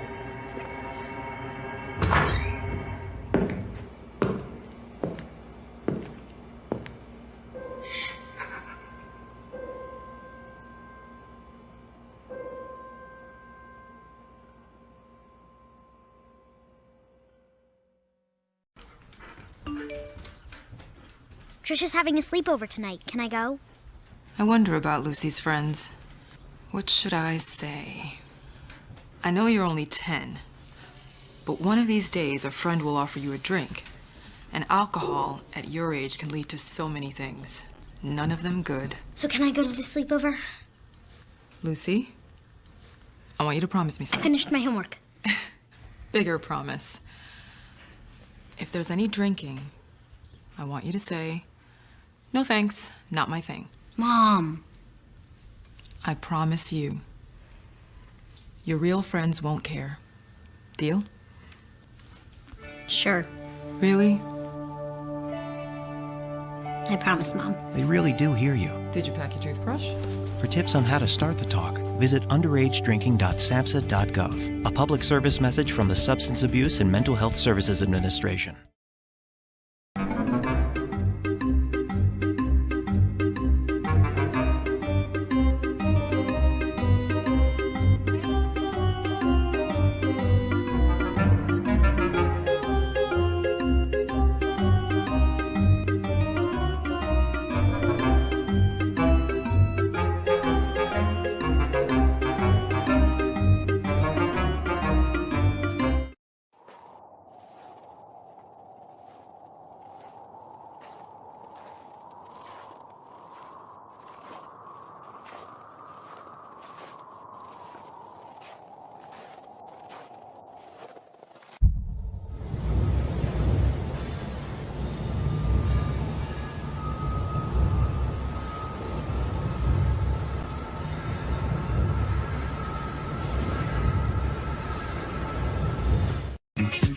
Hey, this is Dr. J, and I listen to Sean and Maya in the morning.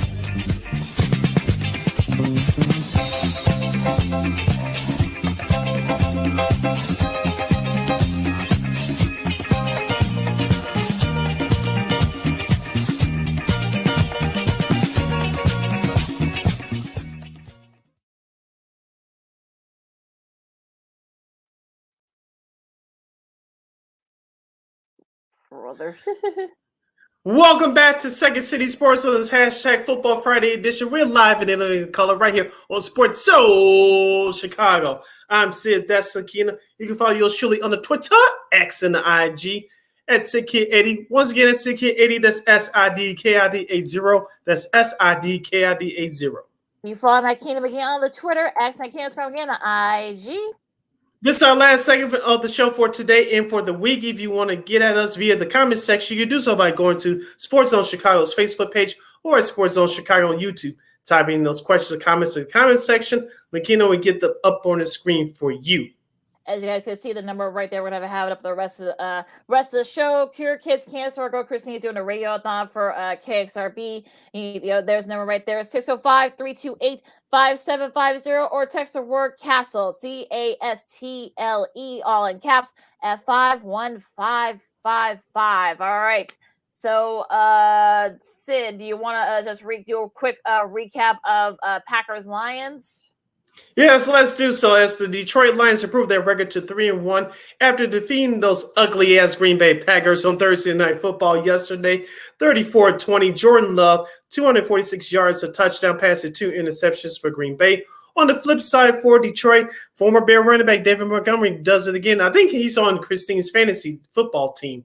He had 32 carries, 121 yards, and 3 touchdowns. Romeo Doubs had 9 catches for 95 yards for Green Bay. And Christian Watson, welcome back, young man, as he caught a touchdown pass for Green Bay last night. Lakina is very simple for the Detroit Lions. Take pressure off of Jared Goff. You run the football with David Montgomery. You get home on the quarterback like they did last night with Jordan Love. The Lions had multiple sacks on Love and pressured him 13 different times. Yeah, I mean, this is what their 6th straight division win. I'm talking about the Lions. That's a big day back to last season. That's their longest win streak since in the Super Bowl era.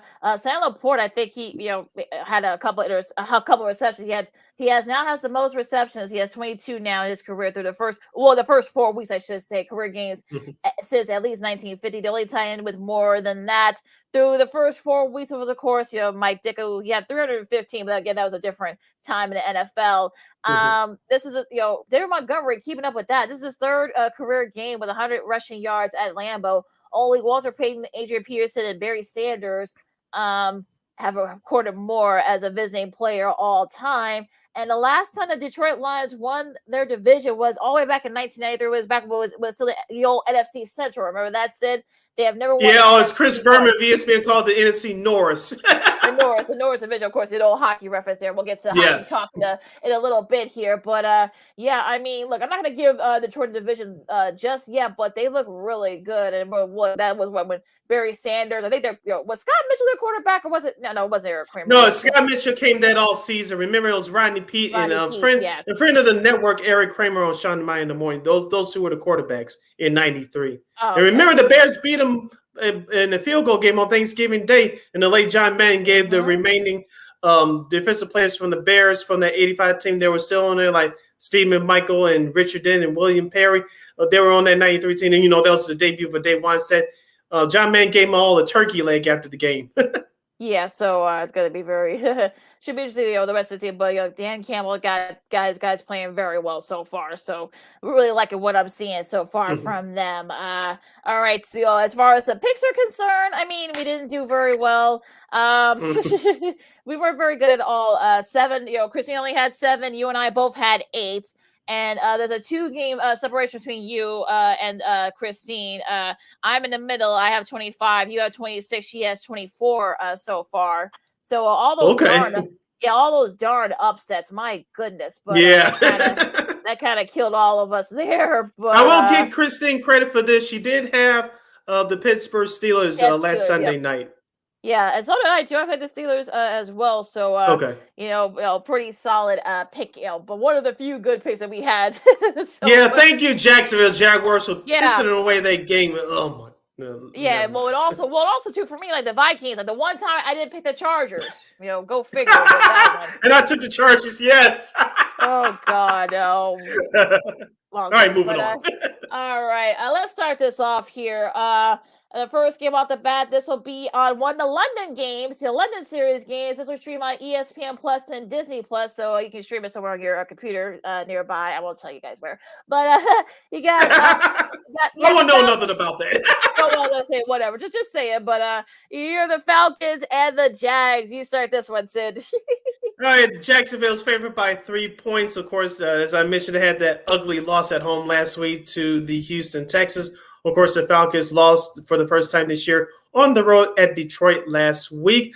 I don't know where the Falcons' travel schedule was. Did they come back to Atlanta before they went to London? I don't know their travel schedule. I think that's that's important here. But I think that Jacksonville will play much better because they play overseas at least a couple of times a year. Trevor Lawrence didn't have the greatest game last week, but I think it's going to come down to the running games for both teams. Of course, Bijan Robinson, the rookie running back out of Texas for Atlanta, he's having a good year so far. Travis Etienne, who's on my fantasy team, he only had 88 rushing yards last week, even though the game got out of hand. But it's going to come down to the running game for both teams. And as well as I do, looking at these London games can get out of hand as far as scoring-wise. So the overall total is 43.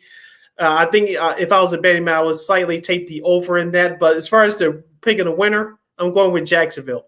Yeah, it's going to be at Wembley Stadium, so I'm a little just kind of like concerned of how. Sometimes they have bad turf as well, so you had to watch out for that. Yeah, so this might be, of course, I'm going to say put the Jaguars, mainly because they're used to this. I mean, it's like their third straight time they're in London, so they're kind of used to this. The Atlanta's not, so you got to think they're used to like the scheduling and whatnot. So I'll put the Jaguars. I think Trevor Lawrence has a bounce back game this week. I know Travis Etienne will have a better go at it. I think the defense is going to be a big factor here as well. So we'll see what happens here. All girl Christine's a clean sweep. She also has a Jag. So we'll see what happens in this game. Now, probably one of the better games. I'll be trying to watch this game via this computer here. You got the Dolphins and the Bills in the AFC East, but at a very important note here, one of Jordan Poyer, who's one of the Bills' top safeties, he's going to be out with a knee injury. So not ideal if you're the Bills trying to slow down a Dolphins defense, Dolphins offense, I should say, that's been breaking records all over the place, offensive wise. But I think it's going to be a close game. I think if you're the Bills, are starting to kind of find their rhythm again. So they did it against Washington. I think they're going to do just enough to win, and they're not. The Dolphins are not going to score 70 points, and that's not going to happen. But I really think that they can, slow it down. I know Poyer, he was a big part of that secondary. Good try to slow down Tyreek Hill, but I think the Bills are going to do just enough to win that game. I have a feeling I might regret this pick. Who knows? Maybe knowing me, but I'm gonna pick the Bills. I think the Bills will pull this out. I think they will. I'm joining with you as well. I'm picking the Buffalo Bills. If you head coach Sean McDermott of Buffalo, stick to what you're good at, is calling the defense. And number 2, run the ball with James Cook. If he has more yards than Josh Allen, you'll win the game. It's just that simple. How you keep the Dolphins offense, you slow them down, you run the football. It's just that simple. So the Bills are favored by 2.5 points at home. I'm taking Buffalo as well. Well, Christine's stepping out. She's picking the Dolphins. So that should be I wouldn't be surprised if the Dolphins put out, but I think since they're home, I think that's why I'm giving the edge to the Bills here. Vikings and Panthers. So you start this one. You said Vikings and Panthers? Yeah, Vikings Panthers. Okay. All right. For those of you in Chicago, you'll get that game as part of the Fox NFL Sunday doubleheader. Yeah, I know. Will not be watching this game, but the Vikings are 4.5-point favorites on the road. Of course, they gave that game away last week at home against the Chargers. The Panthers, without Bryce Young, who will return to play in this game, their rookie quarterback. They fought hard last week at Seattle with Andy Dalton at the helm, but they came up short. I would pick the Panthers here, but I'll say this. If Andy Dalton was still playing this week, I would pick the Panthers, but since Bryce Young is back, I'm going with Vikings. I guess the Vikings too, and for that same reason, I think the Vikings. I feel like they really let that game slip away against the Chargers. So I'm thinking this is probably going to be a shot here. But yeah, I'm thinking the Panthers too, and the Vikings. I should say. But yeah, I'm picking the Vikings, and also too, Christine's picking the Vikings. So should be interesting here. And a good one here in the AFC North. You got the Ravens and the Browns. Say you start this one again. I'll be watching this game opposite the Bears game on CBS. Cleveland's a 1.5 favorite at home. Of course, both teams, as you mentioned, checking at 2-1. I think it's going to come down to which defense is going to make the big play. Of course, Cleveland's led by Myles Garrett. Baltimore, they have a collection of talented players, especially in their secondary. But we'll see what Lamar Jackson and Deshaun Watson, both those quarterbacks, do for their teams. It's going to be close, but I'm picking Baltimore for this one. They gave that game away last week at home against Indianapolis at home. So in Cleveland, you saw what they did last Monday night. 2 weeks ago against Pittsburgh, blowing that game. But they did bounce back last week with an ugly win against the Tennessee Titans. So I'm trusting these guys one more time. I'm going with Baltimore. Yeah, I think you don't want to deal with angry Ravens. You saw how John Harbaugh was after that game. They really felt that they let that game slip away against Houston. Even though they had a bad call going against them. Yep. Well, yeah, but even still, I mean, look, they still had their chances to kind of put that game away, and I think it should not have gotten to that. But yeah, I think a couple of those guys that are out, they're going to be back this week. Also, to remember, Deshaun Watson might be out as well. So with his throwing shoulder, so that could be a factor as well. I know Kevin Stefanski wants to keep that a little bit close to the vest, but that news kind of came out early this morning, so that could be a wild card as well. I know Donovan Peoples-Jones, of course, the rookie from UCLA. He's the second guy after that. But this is a whole new ballgame. I'm sure the Ravens defense is going to want to prove something. So, if he is a starting, that might not be a good thing for the Browns. But I think the Ravens, they think that they'll do just enough to win. And I think, look, they really feel like they should be 3-0 right now instead of 2-1. They're gonna go 3-1 here, and I think, of course, we know Christine how she feels about the Browns, so she picks the Ravens, obviously. But yeah, so I think the Ravens win, so it's another clean sweep here. And our buddy Spiro D's week doing this next game. You got the Steelers and the Texans, and look, it looks like Bryce thinks, well, CJ Stroud. I mean, I love what he's done. So this is one of those toss-up games. I really like what he's doing. He's being very comfortable, and look, I think that Steelers defense is actually pretty good. I'm kind of improvement mode with the Steelers. Jesus. No, I ain't that crazy. I'm not gonna call the upset. I'm gonna pick the Steelers. I ain't that crazy. I'm going with the Steelers as well. They came out with a tough road win at the Las Vegas Raiders last Sunday night. Kenny Pickett must pick it up because he's going to face a tougher defense in the Houston, Texas. Of course, Najee Harris for the Steelers. He has to run the ball a little bit better to give the Steelers a better chance to win. Like you mentioned on the flip side, I like what CJ Stroud's been doing for the Texans, Nico Collins as well, and Dell, their rookie wide receiver. They have some nice weapons there, but I think the Steelers is a better defense than the Raiders overall. So I'm going with Pittsburgh. Pittsburgh's favored by 2.5. Yeah, and Christine agrees. She's another sweep here. We got the Steelers too. So this is but yeah, I'm about to say watch CJ Stroud throw like 5 touchdowns or something like that, and they end up winning and pulling off the upset. But we'll see. Rams and Colts. I mean, the Colts, of course, the upset win against Baltimore. But they're facing a Rams team. Are they tanking? Are they not? So Sig, you start this one for us. This game is at a pick'em. Of course, the Rams looked like crap last Monday night at Cincinnati. Like you said, the Colts got off the schneid with the win without their rookie quarterback on the road last week. Be honest with you, Lakeem, this is really a toss-up here. And the Rams, I know they run the football well with Kyron Williams. I know the flip side, Zach Moss has been running the ball very well for the Indianapolis Colts. Call me crazy. I'm going with the Colts at home, only because they're at home. And in the end, they're getting Richardson back. Yeah, they are. And, oh, good grief. I mean, Jesus. No, because welcome to parity in the NFL, folks. Well, yeah, I mean, this is like one of those weird, like, you don't know what you're going to get. So, let me see. Who does Christine pick? I'm trying to see. She doesn't have this in order. And okay, hold on, kids. She has the Rams, and I guess I'm picking the Rams too. I think mainly because I feel like the experience, just because I think that they stayed out east, instead of coming back, they stayed out there, and okay. Look, I think Matthew Stafford. Look, you still got Aaron Donald. I mean, he's gonna be chasing Anthony Richardson like crazy. So, oh my God! Yeah, so that might be a ball here. So yeah, I'm picking the Rams. So oh gosh, I mean, this is gonna be moving on. Yeah, I'll say like I said, Christine has the Rams, and you have the Colts, right? So let me make sure I type that up here. Yeah, I have the Colts. All right, make sure I got that. Got that right. Get that right, Lakina. All right. And so here in the AFC South, you got the Bucks. I mean, NFC South, I should say. You got the Bucks and the Saints. I'll definitely be watching this game via this computer screen. The Saints will get back Alpha Kamara off his 4-game suspension. Of course, the Buccaneers took it on the chin at home last Monday night against Philadelphia.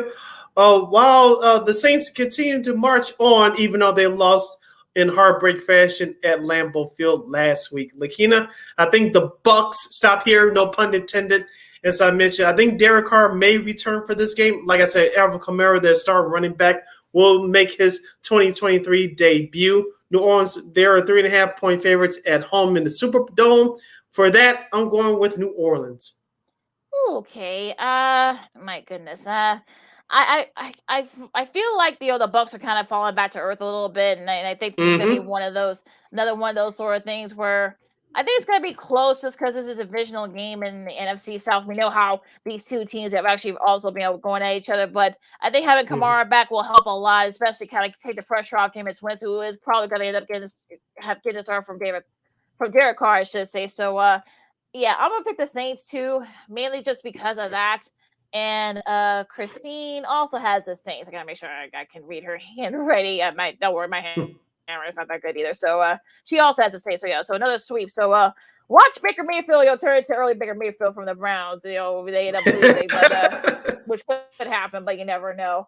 Next up here, you got the Commanders and the Eagles in the NFC East. I kind of feel like the Eagles are probably not the I want to say they're not like they're not the best 3-0 team, but I think they're kind of like ugly. And the Commanders, I know they lost. They lost. They got their butts handed to them last week against Buffalo. Look, Jalen Hurts been playing very good. That defense is playing very good. Jalen Carter, my goodness, I know he's oh my God. Yeah. So I think because of that, we'll give it short and sweet. Eagles. Philadelphia for me. They're favored by 9 points at home. Double check and make sure Christine also has the Eagles. She does. So yeah, so sweep here for the Eagles. Sid, you start this next one for us. Last noon games, you got the Bengals and the Titans. Ooh, 1 and 2. Two teams are 1 and 2 that we didn't really expect to be 1 and 2. So you start this one. The Titans got their butts kicked in Cleveland last week. I told you they're a flip-flop team. You think you can trust you can. When you can't, they come up with a surprising performance. The Bengals, they got away with one last week, beating the Rams, only going to the trip into the red zone one time. We know about Joe Burrow and his calf injury. But outside of that, the Bengals haven't had the chance to run the ball very well so far this year. Like I said, the Titans, they're one of those mystery teams that you cannot trust them. But I know Cincinnati's favored by 2.5. But I'm going with the Texans only because they're at home. And like I said, that Joe Burrow's calf injury is another the biggest factor as well. So I'm going with the Titans.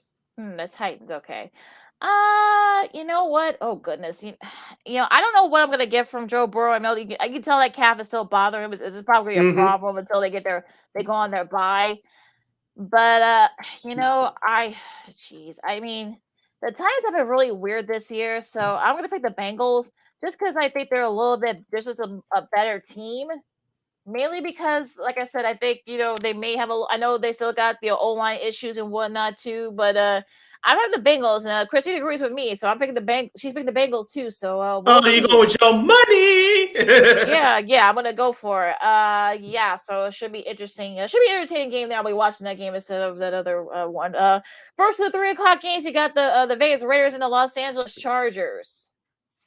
Yes, the Chargers get their first win of the season last week, even though head coach Brandon Staley was begging to give that damn game away. And of course, the Raiders, Jimmy Garoppolo, Christine's other husband, quote unquote, had a bad performance last Sunday night. The Chargers are favored by 5 points. The over-under total is 48.5. I think this is going to be a high-scoring game. The Chargers defensively had to improve. They came up with a big play at the end last week to seal their victory on the road against Minnesota. I'm going with the Chargers only because they're at home. I just don't trust the Raiders at this point. Yeah, I don't either. I mean, that Sunday night game, they let that game slip away. They had plenty of chances to catch up and perhaps beat the Steelers on Sunday night, and that didn't happen. So, okay, I will pick the Chargers this time. Hopefully they win when I pick them.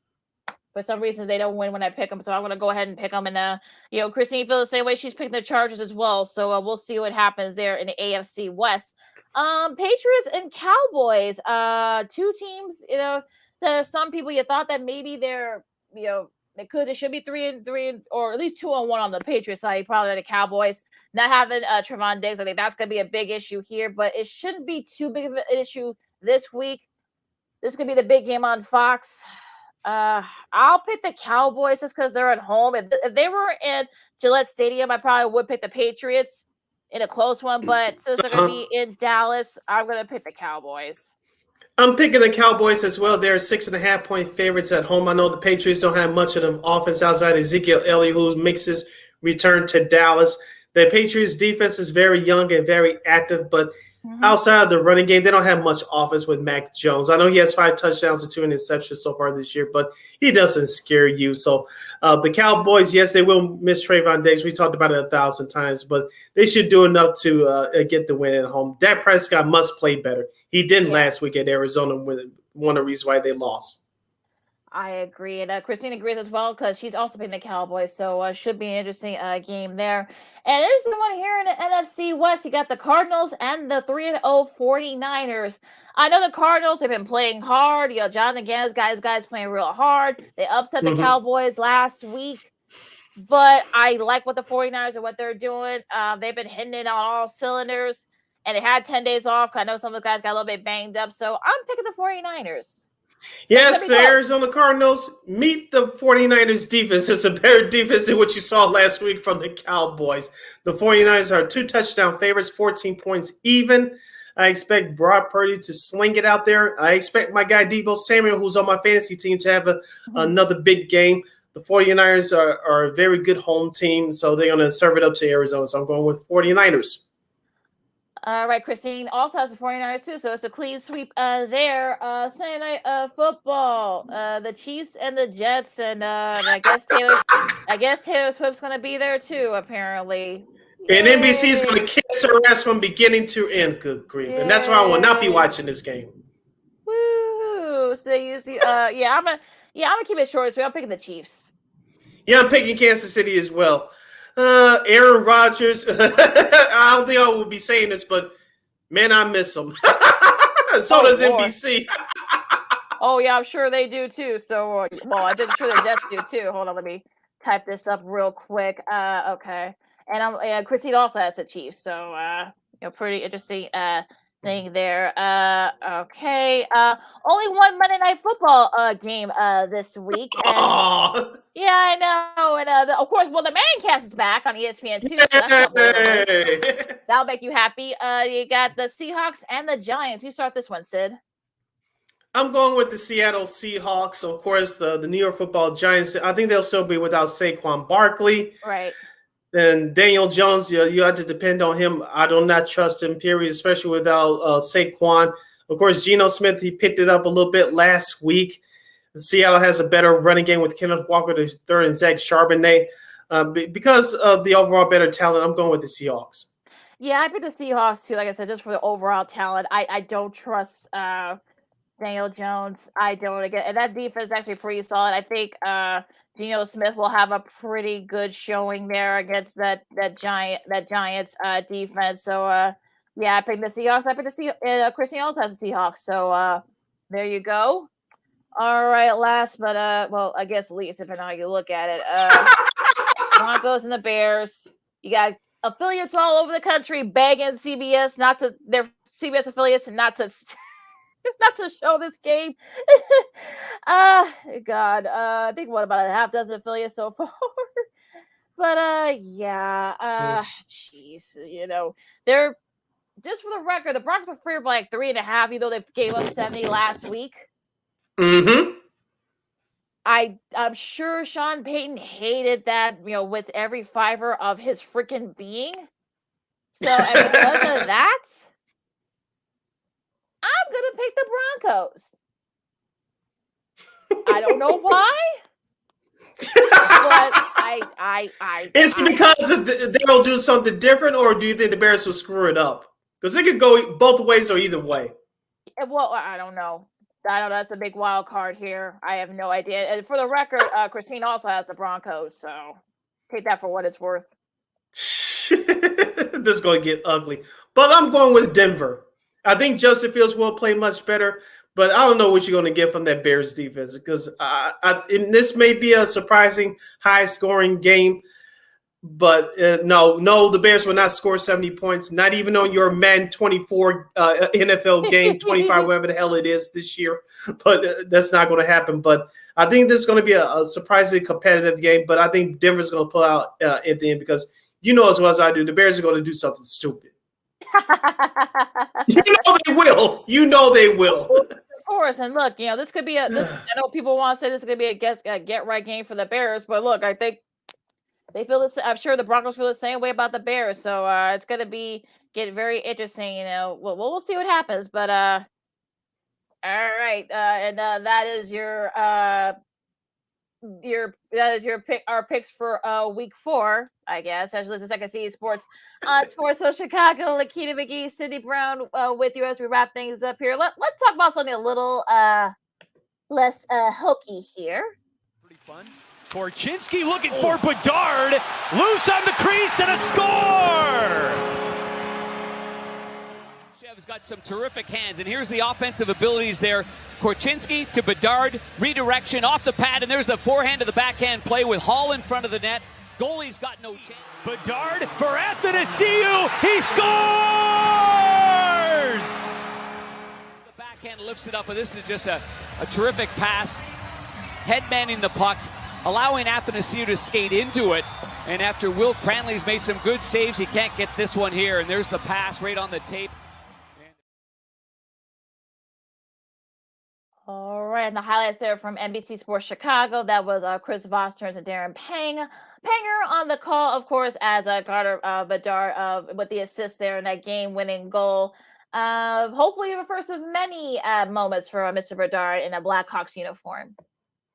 Yes, as we were talking about before we went live today, I like Conor Bedard's speed and hockey IQ. I think obviously it's going to get better as his career in the NHL progresses, but his stick handling is amazing looking. Did you check out what he did on that first shift last night? His first shift line mates are Taylor Hall and Corey Perry, the former Anaheim Duck from many years ago, and a former Tampa Bay Lightning who I think he won the cup with them a couple of years ago. But those two guys were brought in to help Conor transition from the minors to the NHL. And I think those two veterans are going to help him out. But did you check out Conor's stick handling skills in that first shift? Yeah. He went to like 2 or 3 Blues defenders, and he damn near scored his first goal in the NHL, even though he's preseason. That kid is going to be amazing. And like I said before we started broadcasting live, he's going to be a joy to watch for the Blackhawks this year. I think the Blackhawks will be slightly improved. Are they a playoff team? No. But it's all going to be about the development of Mr. Bedard this year. He's going to be a joy to watch. And I'm not putting him in the Hall of Fame or anything like that, but from what I saw last night and what we've seen so far in these skirmishes leading up to this preseason debut last night, he's going to be a joy to watch. Yeah, I think it's going to be a lot of fun. And I think that thing is going to be there's going to be a lot of fits there. I think they're going to give a lot of teams fits. So I think they're just going to miss the playoffs, but I think they'll definitely contend for a playoff spot, but I don't think they're there yet. But I really like how they're doing it. So it's going to be very interesting to see what he does with this matchup. So I'm looking forward to hopefully more and more moments with Mr. Bedard. So this is just going to be a lot of fun. It's going to be a first of many moments. So it's going to be a lot of fun here. And also, too, another big competition going on over in Rome. You got the Ryder Cup. Not looking good so far for the United States. They're down 6.5-2 on Europe. Europe just hammered the U.S. in those early for better. I think it's better ball matchups there. They swept those matchups, and the U.S. has not won a Ryder Cup in Europe in 30 years. So. Yeah, I mean, do they have a chance? Sure, but look, Luke Donald, who's a captain there, of course, former Northwestern golfer, top 10 golfer, has a couple of Ryder Cups to his credit as well. Zach Johnson, who's, of course, Masters champion, Ryder Cup captain for the United States. He's got a lot. The U.S. has a lot to work to do. I'll say that. Yeah, what network can people like yours surely catch it on if they're interested? It's going to be on NBC, the early matchups. Okay. I think the early stuff's going to be on USA, and of course you can stream it on Peacock. Okay. Do the US have their top golfers over there? I know Tiger's not over there. I'm not stupid, but yeah. Well, yeah, they got Justin Thomas, Wyndham Clark won the US Open, Xander Schauffele. So they got the top guys there. So okay. Yeah. Yeah. All so right, we'll see what happens. A lot of top guys, yeah. Okay. We'll see what happens with that. We'll have the recap for you on our show on Monday. Just another note or two before we head out, Lakina, about college football. Deion Sanders, the butt kicking that Colorado received from Oregon last week, the second highest rated game in college football so far this year in 2023. And last Saturday night's Notre Dame, Ohio State game that came down to the last play, the highest rated regular season college football game in NBC's 30-year history in the last 30 years. Yeah, big numbers for college football, and I think overall, I think the Raiders are up for college football as well. So, if you're all the rights holders, ESPN, ABC, CBS, NBC, and Fox, you got to be feeling pretty good right now, especially with all the conference realignment and stuff like that. It's going to be even better, those Raiders. So we'll see. Yeah, but enjoy all the great college. I'm sure the numbers are going to be pretty good too. I'm sure that USC Oregon matchup will probably be Colorado matchup. Should be a good one as well. Yes, so, that's going to be another big ratings game for Fox. And Undisputed did their show from Boulder this morning, and of course, Big News Saturday is going to be there tomorrow. It's a third game, I think, this year for that show, Big News Saturday. So. All right. With that said, you can follow me at Keenan McGee on the Twitter and at Keenan McGee on the IG. You can follow your Shirley Sidney Brown on the Twitter, X, and the IG at SidKid80. Once again, that's SidKid80. That's SIDKID80. SIDKID80. Be sure to follow the Sports Zone Chicago on all social media platforms on Facebook, Twitter, X, Instagram, and YouTube. Don't forget to download that Sports Zone Chicago app wherever you get your apps. And be sure to subscribe to our podcast at Warr Media Podcast. That's WARR Media, PODCASTS. We are on all podcast platforms, including the iHeartRadio app. And while you're at it, please give Warr Media a follow on all social media platforms, Facebook, Twitter, X, Instagram, and YouTube at WARR Media. Once again, at Warr Media, WARR Media on all social media platforms. And thank you very much in advance for your support. Like, share, subscribe, and tell your friends. Catch Second City Sports. Yeah, catch Second City Sports live in living color every Monday, every Friday from noon to 2 p.m. Central Standard Time, right here on Sports Zone Chicago. One more again, as the kids would say. Catch Second City Sports live in living color every Monday, every Friday from noon to 2 p.m. Central Standard Time, right here on Sports Zone Chicago.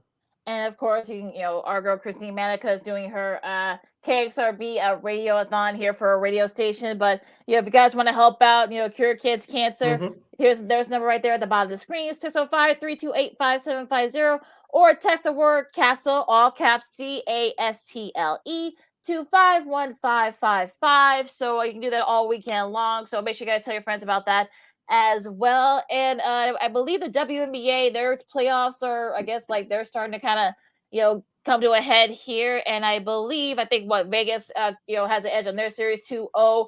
They play tonight to cap up their series as 1-1 for the Liberty who won WNBA regular season MVP, and also Connecticut Sun. So if you're into that, you can check it out on ESPN. Oh, ESPN2, both these games are going to be on tonight. Yes, and happy birthday to Kevin Durant of the Phoenix Suns. Well, let's hope he has a better birthday present this year with Phoenix. So, i.e. the NBA title. Exactly. So, but even still, of course, you got WNBA finals, you got college football, NFL, the Ryder Cup, soccer. You also, of course, you've got baseball finishing up their season. Well, hopefully, we'll be seeing the Cubs playoff spot will be. We'll preview that on Monday as well, whether or not they make it or not. So we'll got you covered there. So so much more still. I know, enjoy the nice weather. Of course, it's going to come up this last bit of summer for fall. Temperatures crash. So I'm like kids with Second City Sports on Sports Zone Chicago, and we'll see you Monday.